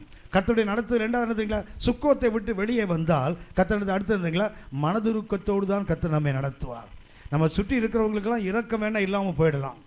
இறக்க அநேகருக்கு வற்றி போகின்ற காலம் இது. ஆனால் எந்த காலத்திலும் கர்த்தர்ட்ட ஒரு ஊற்று இருக்கிறது, அது இரக்கத்தின் ஊற்று. உங்களுக்கு தெரியுமே, அந்த உடன்படிக்கை பெட்டி இருக்குது தெரியுங்களா? உடன்படிக்கை பெட்டி இருக்குது தெரியுங்களா? தெரியுது. அதுக்கு மேலே ஒரு மூடி இருக்குது தெரியுங்களா? அதுக்கு பேர் என்ன பேர்? இந்த மாதிரி நடுவிலேருந்து கேள்வி கேட்டால் எங்களுக்கு ரொம்ப கோபம், கெட்ட கோபம் வரும். உடன்படிக்கை பெட்டின்னு ஒன்று இருக்குல்ல, இருக்கா? அதுக்கு மேலே என்ன இருக்குது? கிருபாசனம். அந்த மூடிக்கு பேர் என்ன பேர்? கிருபாசனம். இங்கிலீஷ் பார்த்தீங்கன்னா மர்சி சீட், இரக்கத்தின் இருக்கை. தமிழ் அதுக்கு அர்த்தம் என்ன? இரக்கத்தின் இருக்கை. உள்ள ஒரு பெட்டி இருக்குது. பெட்டிக்குள்ளே என்ன இருக்குது? 3. என்ன 3? 4 நாளில் இன்றைக்கி தான் கரெக்டாக பதில் சொல்லியிருக்கேன். இத்தனை நாளும் சொல்கிற மாதிரி நடிச்சிருக்கிறேன். இன்றைக்கி தான் கரெக்டான பதில். வாழ்க தம்பி. ஒரு பானை சோத்துக்கு ஒரு சோறு படம். சரியா? பாராட்டுக்கும் அது ஒன்று தான், திட்டுக்கும் அது ஒன்று தான். நீங்கள் அது பெட்டிக்குள்ளே என்ன இருக்குது? கர்த்தருடைய கற்பனைகள் நிறைந்த அந்த கல். 2வது ஆரோனுடைய தளிர்த்த கோல். 3வது மன்னா வைக்கப்பட்ட பொற்பாத்திரம். சரியா? சரியா? அந்த கற்பனை இருக்குதுங்களா? 2 கல் இருக்குல்ல, அது எதன் அடையாளம்? 2 கல் உள்ளே இருக்குல்ல. ஏங்க உங்களையா சொன்னேன் கல்லுன்னு? பெட்டிக்குள்ளே தானே கல்லுன்னு சொன்னேன். பெட்டிக்குள்ளே 2 ஸ்டோன் இருக்குல்ல, அது எதை காட்டுது? கர்த்தருடைய பிரமாணம் இல்லை, தேவ ஜனத்தினுடைய விக்கிரகத்தின் அடையாளம். ஏன்னா உள்ள இருப்பது கர்த்தர் கொடுத்த கல் இல்லை, அது உடைச்சாச்சு. கர்த்தர் எழுதி கொடுத்த கல் என்னாச்சுது? அவர்கள் பொன் கண்டு கூட்டி சேர்ந்து அவர் தேவ மனுஷன் உடைச்சிட்டான்ல. அப்புறம் கர்த்தர் சொல்லுவார், நீ என்ன பண்ணு, அதுக்கு சமமான 2 கல்லை நீ செய்துட்டு வா. கர்த்தர் கொடுத்த கல் அல்லது. அடுத்து சொல்லுவார், நான் எழுதுவேன் என்று கூப்பிடுவார். கர்த்தரில் கடைசியில் பார்த்தீங்கன்னா மோசையை எழுத வைப்பார். அப்படின்னா அந்த பெட்டிக்குள்ளே இருக்கிற கல் கர்த்தர் கொடுத்த கல் அல்ல, கர்த்தர் எழுதி கொடுத்ததும் அல்ல, அது உடைச்சிட்டார் மோசை. இப்போ என்ன இருக்குது? மோசை செய்த கல். மோசையானால் எழுதப்பட்ட கல் தான் உள்ளே இருக்குது. வார்த்தை கர்த்தருடையது, ஆனால் கல்லை செய்கிறது யார்? முதல்ல கர்த்தரே செய்தார், கர்த்தரே எழுதினார். தமது விரலில் தனது ஆவியினால் எழுதி கொடுத்தார். இப்போ என்னது? நீ அதுக்கு சாமா 2 கல்லை செய்து கொண்டு வா என்று சொல்லுவார். 2வது நான் எழுதுவேன் என்று அழைப்பார். ஆனால் எழுத யார் தெரியுங்களா? மோசை தான் எழுதுவான் பின்னாடி. அப்படியானால் அங்கே இருக்கிற கல் என்ன? அது தேவனுடைய பிரமாணம் எழுதப்பட்டிருந்தால் அது எதன் அடையாளம் தெரியுங்களா? தேவ ஜனத்துடைய விக்கிரகத்தின் அடையாளம். 2வதாக ஒரு துளித்த கோல் இருந்தீங்களா? அது எதன் அடையாளம்? தேவ ஜனத்தின் கலகத்தின் அடையாளம். 12 கோத்திரம் கர்த்தரால் யாரை தெரிந்து கொள்கிறார்? ஆரோனையும் மோசையும் தெரிந்து கொள்ளுகிறார். லேவி கோத்திரம் என்ன பண்ணாங்க? நீ ஒருத்தன் தான் லேவி பிள்ளையா? நாங்கள் லேவி பிள்ளை இல்லையா? என்னாகும் 16ஆம் அதிகாரம் கோராக தத்தான் எழும்பினாங்கல்ல. எழும்பி தேவனுக்கு அப்புறம் கர்த்தர் என்ன சொன்னால் 17 என்னாகும் 17ஆம் அதிகாரத்தில் என்ன பண்ணுங்க? ஒரு கோத்திரத்துக்கு ஒரு கோலை கொண்டு வா. அதில் லேவி கோத்திரத்தில் ஆரோனின் பேரை எழுது. அன்றைக்கு ராத்திரிலேயே அது நினச்சது, அது பூத்தது, தளித்தது, பூத்தது, கனி வந்துச்சுல்ல. அப்படின்னா அந்த கோலங்க இருக்குது. அதுக்கு எதுக்கு அடையாளம் தெரியுங்களா? தேவ ஜனத்தினுடைய கலகத்தின் அடையாளம். 3வது மன்னா வைக்கப்பட்ட பொற்பாத்திரம். அது என்ன அடையாளம் தெரியுங்களா? நம்ம நினைப்ப கர்த்தர் கொடுத்ததுண்டு, அது தேவ ஜனத்தின் முறுமுறுப்பின் அடையாளம். எண்ணத்துக்கு இந்த அற்பமான மன்னா முதல்ல அது எப்படி இருந்தது? தேனிட்ட பணியாரம் போல இருந்தது, புது ஒலிவ எண்ணெயின் ருசியை போல இருந்தது. அப்புறம் என்ன? எண்ணத்துக்கு இந்த அற்பமான மன்னா.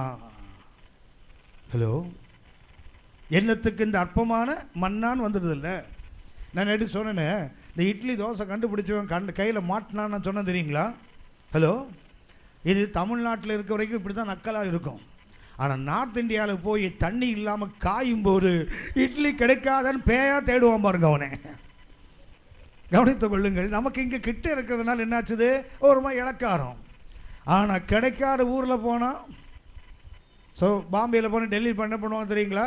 ரொட்டியும் கொடுப்பான், ஒரு கப் சோறும் கொடுப்பான். நம்மளால் என்ன பண்ணுறீங்களா, இந்த ரொட்டி எடுத்துகிட்டு இன்னொரு கப் சோறு குடியா, அவன் காய்கிறது அவனுக்குள்ள தெரியும். கவனித்துக் கொள்ளுங்கள். மன்னா முதல்ல எப்படி இருந்தது? புது ஒலிவ எண்ணெயின் ருசி, தேனிட்ட பணிகாரம். பின்னாடி என்ன ஆச்சுது? அது அற்பமான மன்னாவை மாறி போச்சுல. அப்போ இந்த பொற்பாத்திரம் உள்ள என்ன தெரியுங்களா? தேவஜனத்து முறுமுறுப்பு. கவனிங்க, நமக்கு பாசிட்டிவ்லே பார்த்து பழகிட்டோம் 3 பொருளையும். ஒன்று கர்த்தருடைய வார்த்தை, ரெண்டாவது கர்த்தருடைய அழைப்பின் உறுதிப்பாடு, மூணாவது கர்த்தர் போஷித்த விதம். இது நல்ல பக்கம். ஆனால் உள்ளே இருக்கிற சரக்கு இப்போ என்ன இருக்குது? 3மே தேவஜனத்தினுடைய, ஒன்று விக்கிரகத்தின் அடையாளம், மற்றொன்று கலகத்தில் தேவன் நியமித்த அதிகாரத்துக்கு எதிராக கலகம் பண்ணது, மூன்றாவதாக தேவன் கொடுத்த அந்த உணவின் மேல் உள்ள அதிருப்தி. இது 3 உள்ளே இருக்குது தெரியுங்களா? இருக்கா? இருக்கா? இதை எட்டி பார்த்தா என்ன ஆகும்? எட்டி பார்த்தா என்ன ஆகும்? 1 சாமுவேல் 6ஆம் அதிகாரம் வீட்டில் பாருங்கள். 50,070 பேர் ஒரே நாள் ஒரு எட்டி பார்த்து செத்தான். 50,000 பேர் என்ன பண்ணா? அந்த மூடியை எடுத்துட்டு உள்ள எட்டி பார்த்தான். உள்ள என்ன இருக்குது? விக்கிரக ஆராதனை. அடுத்தது என்ன இருக்குது? முறுமுறுப்பு. அடுத்தது கலகம். அடிபட்டு சாவானா இல்லையா? கர்த்தருக்கு மகிமை. மேலே என்ன மூடி வச்சிருக்குது? கிருபையின் ஆசனம். அதை தான் அவர் சொல்றாரு, உங்கள் மிகுந்த இறக்கத்தில் என்ன பண்ணீங்க? உள்ளே இருக்கிற சரக்கெல்லாம் பொல்லாத சரக்கு, ஆனால் மேலே என்ன இருக்குது? மகிமையான அந்த இறக்கத்தின் இருக்கிறதுனால எவனும் சாகாமல் இருக்கிறான். இன்னும் ஒன்று நான் உங்களுக்கு சுட்டி காட்டுகிறேன். வேதாகமத்தில் முதலாக கேருபீன்களை நம்ம எங்கே பார்ப்போம் தெரியுங்களா? கேருபீன்களை, கேருபீன் ஒன்று இருக்கிறது தெரியும் தானே? ஹலோ, பார்த்தோன்னா அட்ரஸ் எதாவது மாதிரி வந்துட்டேன் நான் அன்னைக்கு. ஏங்க சரியான அட்ரஸ் தானே? கேருபீனா தெரியுமா? ஆமாம், பைபிளில் முதல்ல எங்கே பார்க்குறோம் அவங்கள? ஆதியாகமம் 3ஆம் அதிகாரம் 25ஆம் வசனத்தில் ஆதாமை ஏவாளையும் வெளியே துரத்திட்டு அந்த தோட்டத்தை போகிற வழியை அடைத்து விட்டு என்ன பண்ணார்? கேருபீன் அல்ல, கேருபீன்களை கையில் என்ன பண்ணிட்டாரு? சுடரொளி வீசுகின்ற பட்டைத்தார் கூட. எதுக்கத்தான் வந்தான்னா போட்டு ஒரு போடு, அவ்வளவுதான். நம்ம தாத்தா ஆதாம் வெளியே போயிட்டார்ல, வெளியே போயிட்டாரா? வெளியே போன பிறகு தான் அவருக்கு என்ன தெரியும்? ஏதேனின் அருமை அவருக்கு எப்போ தான் தெரியும்? வெளியே போன பிறகு தான் தெரியும். சபையின் அருமை எப்போ தெரியும்னா, சபையில் சண்டை போட்டு வெளியே போய் நாயா பேயா அலையும் போது தான் தெரியும். ஆஹா, நல்ல சபையை விட்டுட்டேனே, அப்போ தான் தெரியும். போனோடனே இந்த ஆதாம் வெளியே போனார் இல்லையா? போனோடனே அப்புறம் என்ன பண்ணுவார்? வெளியே போனால் அது வரைக்கும் செருப்பே போட்டதில்லை அந்த மனுஷன். ஆதாம் செருப்பு போட்டாரா? போடலை. இவர் விழுந்த உடனே தானே முள் வருது. தோட்டத்துக்கு வெளியே கால் வச்சுனா சுருக்குன்னு குதிக்க முடியாது, காலை தூக்குவார். பேட்டா செருப்பு கம்பெனி எங்கடா தேடிட்டு பாரல அப்போவே. ஹலோ, 99.95 செருப்பு கிடைக்குமான்னு தேடுவான்ல ஆள். அதை 100ன்னு போட்டு தொலைக்க மாட்டேங்கிறான் பாருங்களேன். நம்மளை உயிரை எடுக்கிறதுக்குன்னு என்ன பண்ணுறான்? ஆனால் 5 காசு திரும்பி தரவே மாட்டான். முன்னாடிலாம் 5 காசு, இப்போல்லாம் 5 ரூபாயே திரும்பி தர மாட்டேங்கிறான். 5 ரூபாய் ஒன்றுமே கிடையாது. 1 ரூபாய் கணக்கு. முன்னாடியாவது 1 ரூபாய் இல்லை சார் 2 சாக்லேட்டை கொடுத்தான். இப்போ சாக்லேட்டை கொடுக்கறதில்ல. காசை கேட்டிங்கன்னா ஒரு அற்பமான கேஸை 1 ரூபாய்க்காடா இன்னுமா நிற்கிறான்னு பார்க்கலாம் ஆளு. அவ்வளவு கேவலமாக போச்சு 1 ரூபா. இந்த பிச்சை எடுக்கிறாங்க தெரியுங்களா? அவங்களுக்கு 1 ரூபா போட்டு பாருங்கள், தூக்கி மூஞ்சில் அடிச்சுட்டு போயிடுவான். குறைஞ்சது 10 ரூபா கொடுத்தா தான் உங்கள் மரியாதை நீங்கள் காப்பாற்றிக்க முடியும். இல்லைன்னா அதுக்கு கீழே மரியாதையே இல்லை. ஆதாம் இது வரைக்கும் சொகசாக வாழ்ந்தா தெரியுங்களா? காலில் குத்தும் போது என்ன நினச்சிப்பாரு? ஐயோ, பழையபடி தோட்டத்துக்கு போயிடலான்னு வந்தா இங்கே ஒருத்தர் நிற்கிறான் பாருங்களேன். கையில் என்ன இருக்குது? வால் சுற்றிட்டு இருக்குது. தாத்தா எட்டி பார்த்துருப்பாரு. அவன் டேன்னு ஓடியே போயிட்டுருப்பான். அப்புறம் என்ன பண்ணுவார்? பார்ப்போம், அந்த தேவதூன் தூங்காமலாம் போயிடுவான், பார்த்துடலாம். ராத்திரி ஒரு 2 மணிக்கு முழிச்சு வருவார். நம்ம அக்காவெல்லாம் பார்த்துருக்கீங்களா? சிட்டிக்குள்ளே போய் பார்த்தீங்கன்னா ராத்திரி எப்போ தெரியுமா தண்ணி எடுப்பாங்க? ராத்திரி 3 மணிக்கு தண்ணி எடுப்பாங்க. ஏன்னா அப்போ தான் எல்லா வீடும் முழிச்சிருக்கும். ஏன்னா பகலில் ஒருத்தருக்கும் தண்ணி வராதில்ல. அந்த பம்பு அடித்தானா வெறும் காற்றாம வரும். எப்போ வரும்? ராத்திரி 1:30 மணிக்கு எல்லாவனும் தூங்கட்டும். வாம்புத்தி தானே எல்லாவனுக்கும் இருக்கும். அவனும் 1:30 மணிக்கு தான் அடிப்பா கூட்டோக்குன்னு அவன் அடிப்பான் பாருங்களேன். ராத்திரி 2 மணிக்கு போய் பார்த்தா அந்த பாவி கேருபின்னு அப்போவும் முடிச்சுட்டு உட்காந்துருக்கான் வாழை வச்சுட்டு. அப்போ துரத்தி ஒரு நாள் தாத்தா முடிவுக்கு வந்தார், போனால் வெட்டிடுவான்டா, போகக்கூடாது. வழி அடைபட்டது இல்லை, அடைபட்டதா? அதுக்கு அடுத்தது கேருபீன் எங்கே பார்ப்போம் தெரியுங்களா? கிருபாசனத்தை தான் பார்ப்போம். ஏதேன் தோட்டத்தில் உள்ள வராதபடிக்கு துரத்தப்பட்ட போது கேருபீன், அடுத்தது என்ன தெரியுங்களா? அந்த கிருபாசனத்தில் இது கிருபாசனம் என்ன மூடினா, இங்கேருந்து ஒரு கேருபீன், இங்கேருந்து ஒரு கேருபீன். எதுக்கு? நடுவில் கர்த்தர் உட்கார்ந்துருப்பார். கர்த்தர் நடுவில் உட்கார்ந்துருப்பார். இந்த பக்கம் யார்? ஒரு கேருபீன், இங்கே ஒரு எதுக்கு? கர்த்தரை மகிமையை காப்பதற்கு உட்கார்ந்துருக்கான் தெரியுங்களா? ஹலோ, கர்த்தர் எங்கே உட்கார்ந்துருக்காரு? கேருபீன் சட்டையின் கீழே. சபை எங்கே உட்கார்ந்துருக்குது? கர்த்தர் சட்டை கீழே. ஹலோ, ரூத்தின் புஸ்தகம் 2ஆம் அதிகாரம் 12ஆம் வசனம் கடன்னு வாசிங்க. ரூத் 2ஆம் அதிகாரம் 12ஆம் வசனம். ரூத் எடுக்க இவ்வளோ நேரமா? போலீஸ் ஸ்டேஷனுக்கு ஆள் அனுப்பணும் போல இருந்த, ரூத்தை காணவில்லை, கண்டுபிடித்து கொடுங்கன்னு சொல்லும் போல இருந்த. கட்டளையிடுவாராக.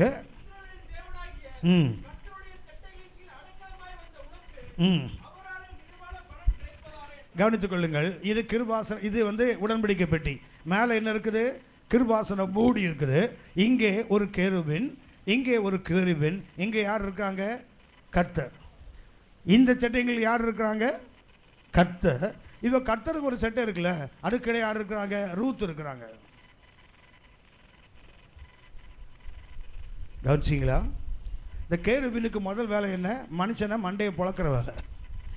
ஆனால் இப்போ இந்த மனுஷனை காக்கிற வேலை அவனுக்கு வந்துட்டு பாருங்களேன். ஏன்?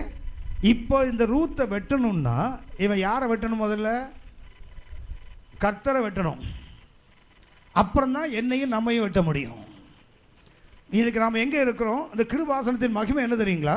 இந்த கிருபாசனத்தை மாத்திரம் பார்த்தீங்கன்னா அநேக நேரம் படிக்க வேண்டிய ஒரு பாடம். இங்கே என்ன இருக்குது? கீழே இருப்பதெல்லாம் ஆபத்துக்குரியவைகள். விக்கிரக ஆராதனையின் அடையாளம், முறுமுறுப்பின் அடையாளம், கலகத்தின் அடையாளம். இது எது மூடி இருக்குது? கர்த்தருடைய கிருபை மூடி இருக்குது, அவருடைய இரக்கம்.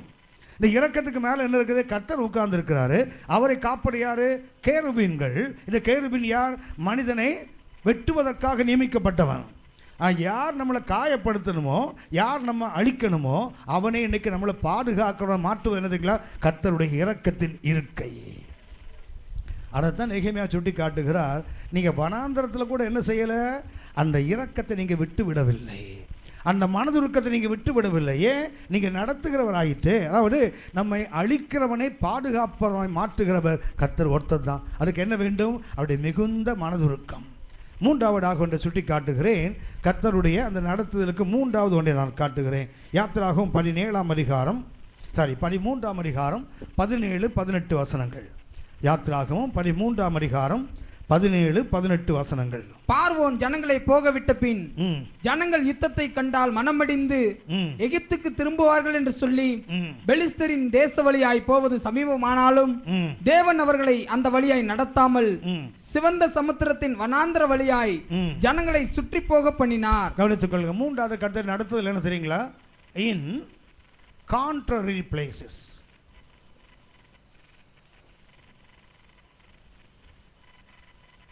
அதாவது பிரதிகூலமான இடங்கள்.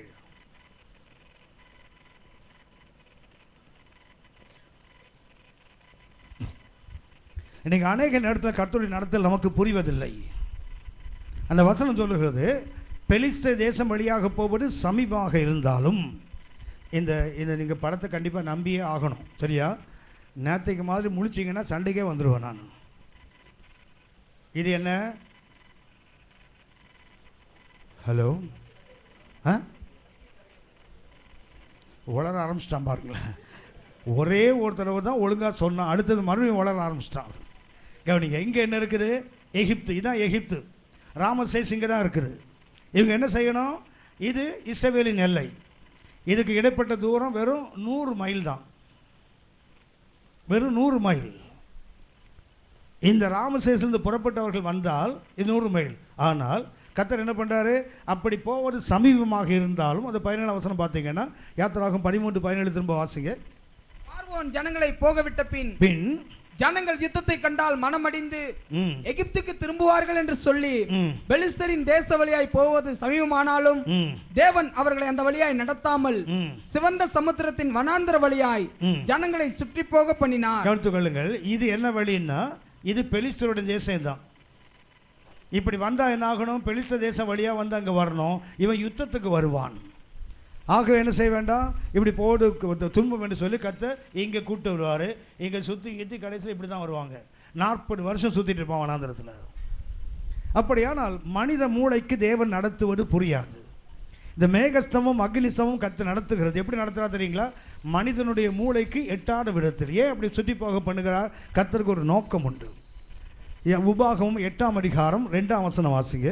உபாகமம் 8ஆம் அதிகாரம் 2ஆம் வசனம். உபாகமம். உன் தேவனாகிய கர்த்தர் உன் தேவனாகிய கர்த்தர் உன்னை சிறுமைப்படுத்தும்படிக்கும் உன்னை சிறுமைப்படுத்தும்படிக்கும் தம்முடைய கட்டளைகளை நீ கைக்கொள்வாயோ கை கொள்ள மாட்டாயோ என்று அவர் உன்னை சோதித்து உன் இருதயத்தில் உள்ளதை நீ அறியும்படிக்கும் உன்னை இந்த 40 வருஷம் அளவும் வனாந்தரத்திலே நடத்தி வந்த எல்லா வழியும் நினைப்பாயாக. மூன்றாவது கர்த்தர் நடத்த என்ன தெரியுங்களா? அந்த பிரதிகூலம் ஒன்று என்ன பண்ணாரு? கிட்டே இருக்கிற வழியை விட்டு என்ன பண்ணாரு? தூரமாக சுற்றி போக பண்ணினார். அடுத்தது என்ன பண்ணார் தெரியுங்களா? அவனை வனாந்தரம் வழியாக நடத்துகிறார். ஆண்டவரே, ஒரு நல்ல ஹைவேயாக நடத்தக்கூடாதா?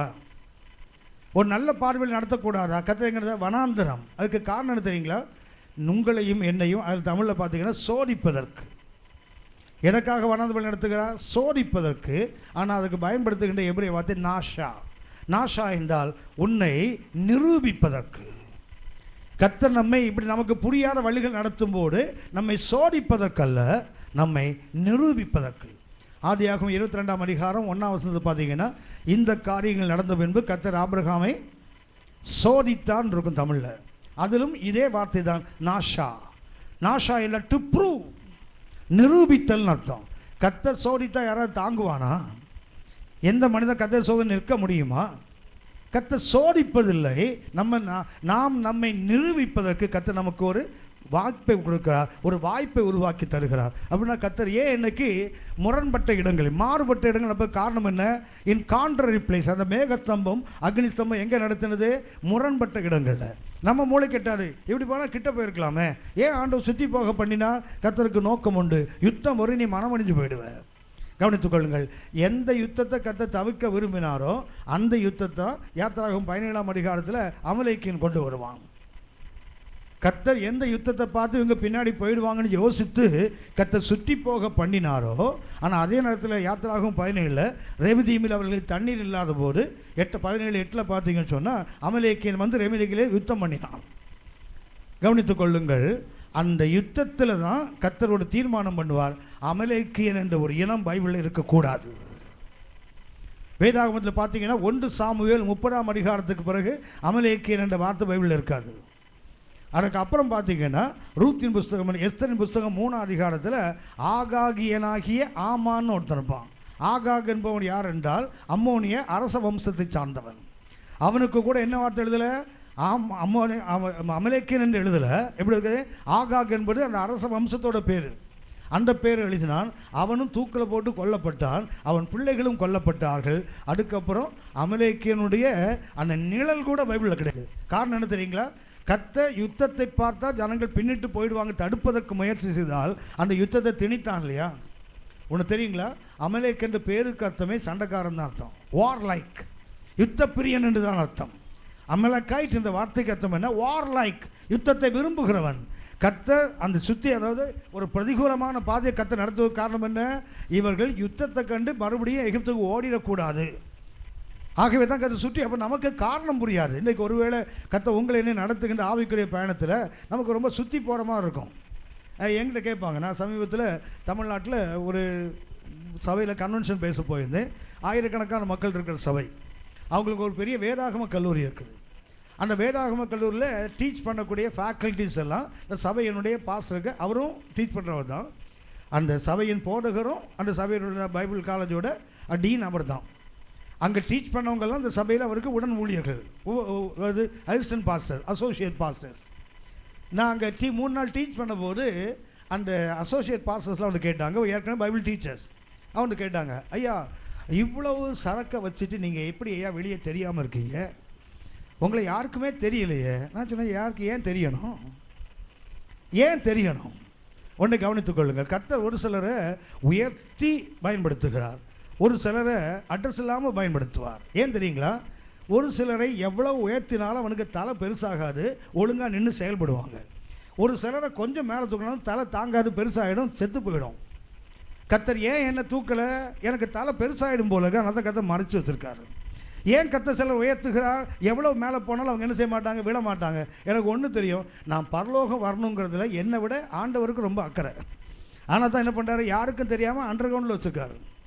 கவனித்துக் கொள்ளுங்கள். நான் தாம்பரத்து தானே இருக்கிறேன், தாம்பரத்து நிறைய சபைகளுக்கு என்ன யாருன்னே தெரியாது, தெரியணும்னு அவசியமும் இல்லையே. நான் ஆண்டவருக்கு பயன்படணுமே தவிர பிரபலமாகன்னு அவசியம் இல்லையே.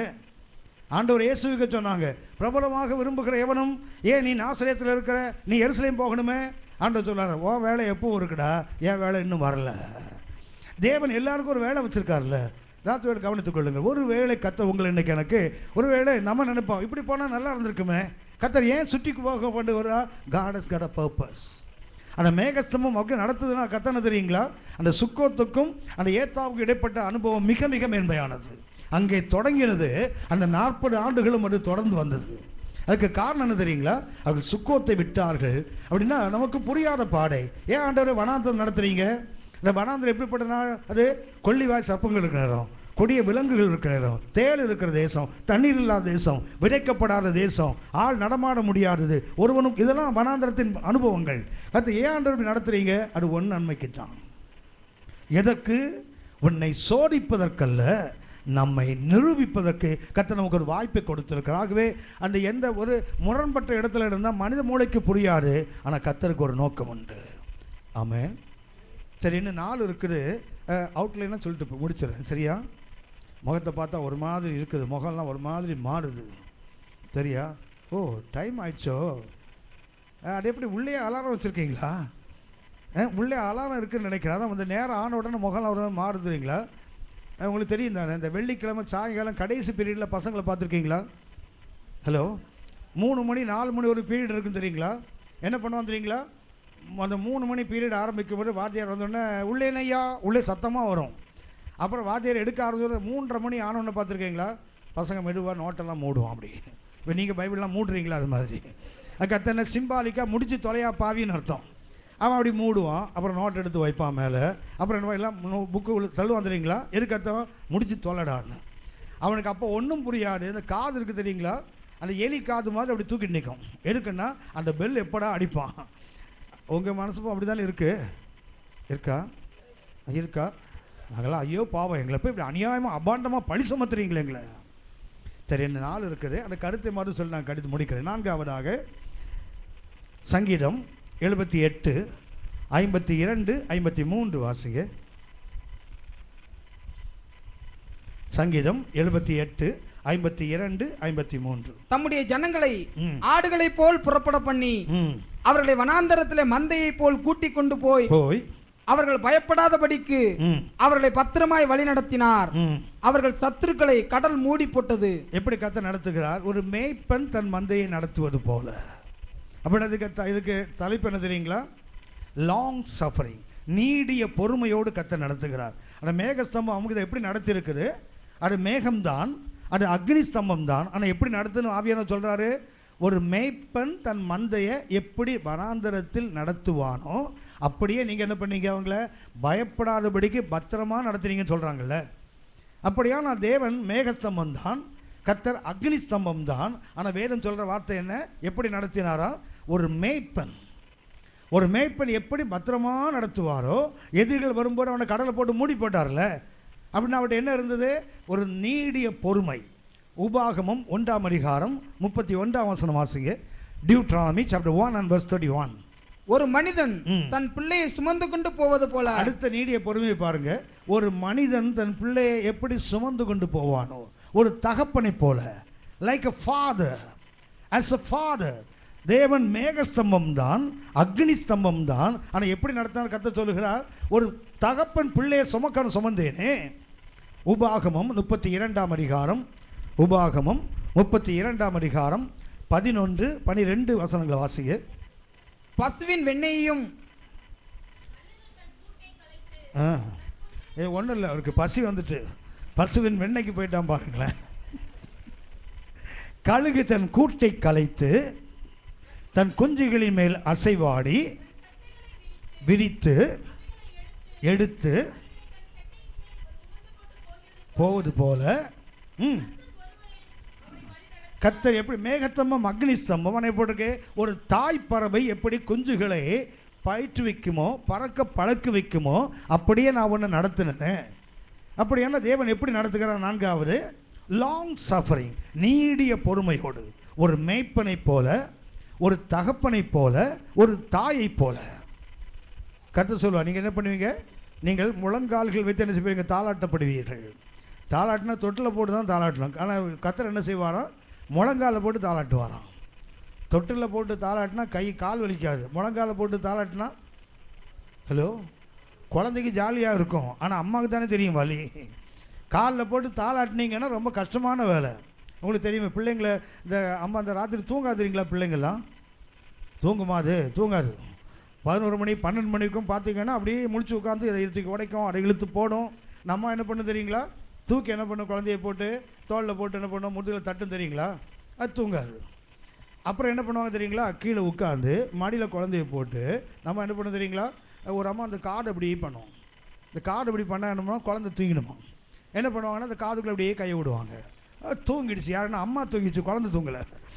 காடை தடுனா அம்மா அப்படி கொடுத்து பார்த்தா அடு முன் அப்படியே பார்த்து உட்காந்துருக்குது. அப்புறம் என்ன பண்ண? அந்த குழந்தைய திருப்பி போடுவாங்க தெரியுங்களா மடியில். அதுக்கத்த என்ன? முதுகில் தட்டும். அதுக்கத்த சாம பேத தான தண்டம் கடைசியில் முதுகில் 4 அறை. அது ஞானு கத்தம் தெரியுங்களா? அதோடய அழுதுட்டு தூக்கி போயிடும் பாருங்களேன். ஆனால் கத்தர் அப்படி இல்லை. முழங்கால் நீங்கள் என்ன செய்வீங்க? தாளாட்டப்படுவீங்க. தேவன் எப்படி நடத்துகிறார்? மேகஸ்தம்பம் அக்னி ஸ்தம்பம் தான். ஆனால் கர்த்தர் சொல்லின 3 வார்த்தைகள், like a shepherd, like a father, like a mother. அப்படி எப்படி நடத்துகிறார்? ஒரு நீடிய பொறுமையோடு,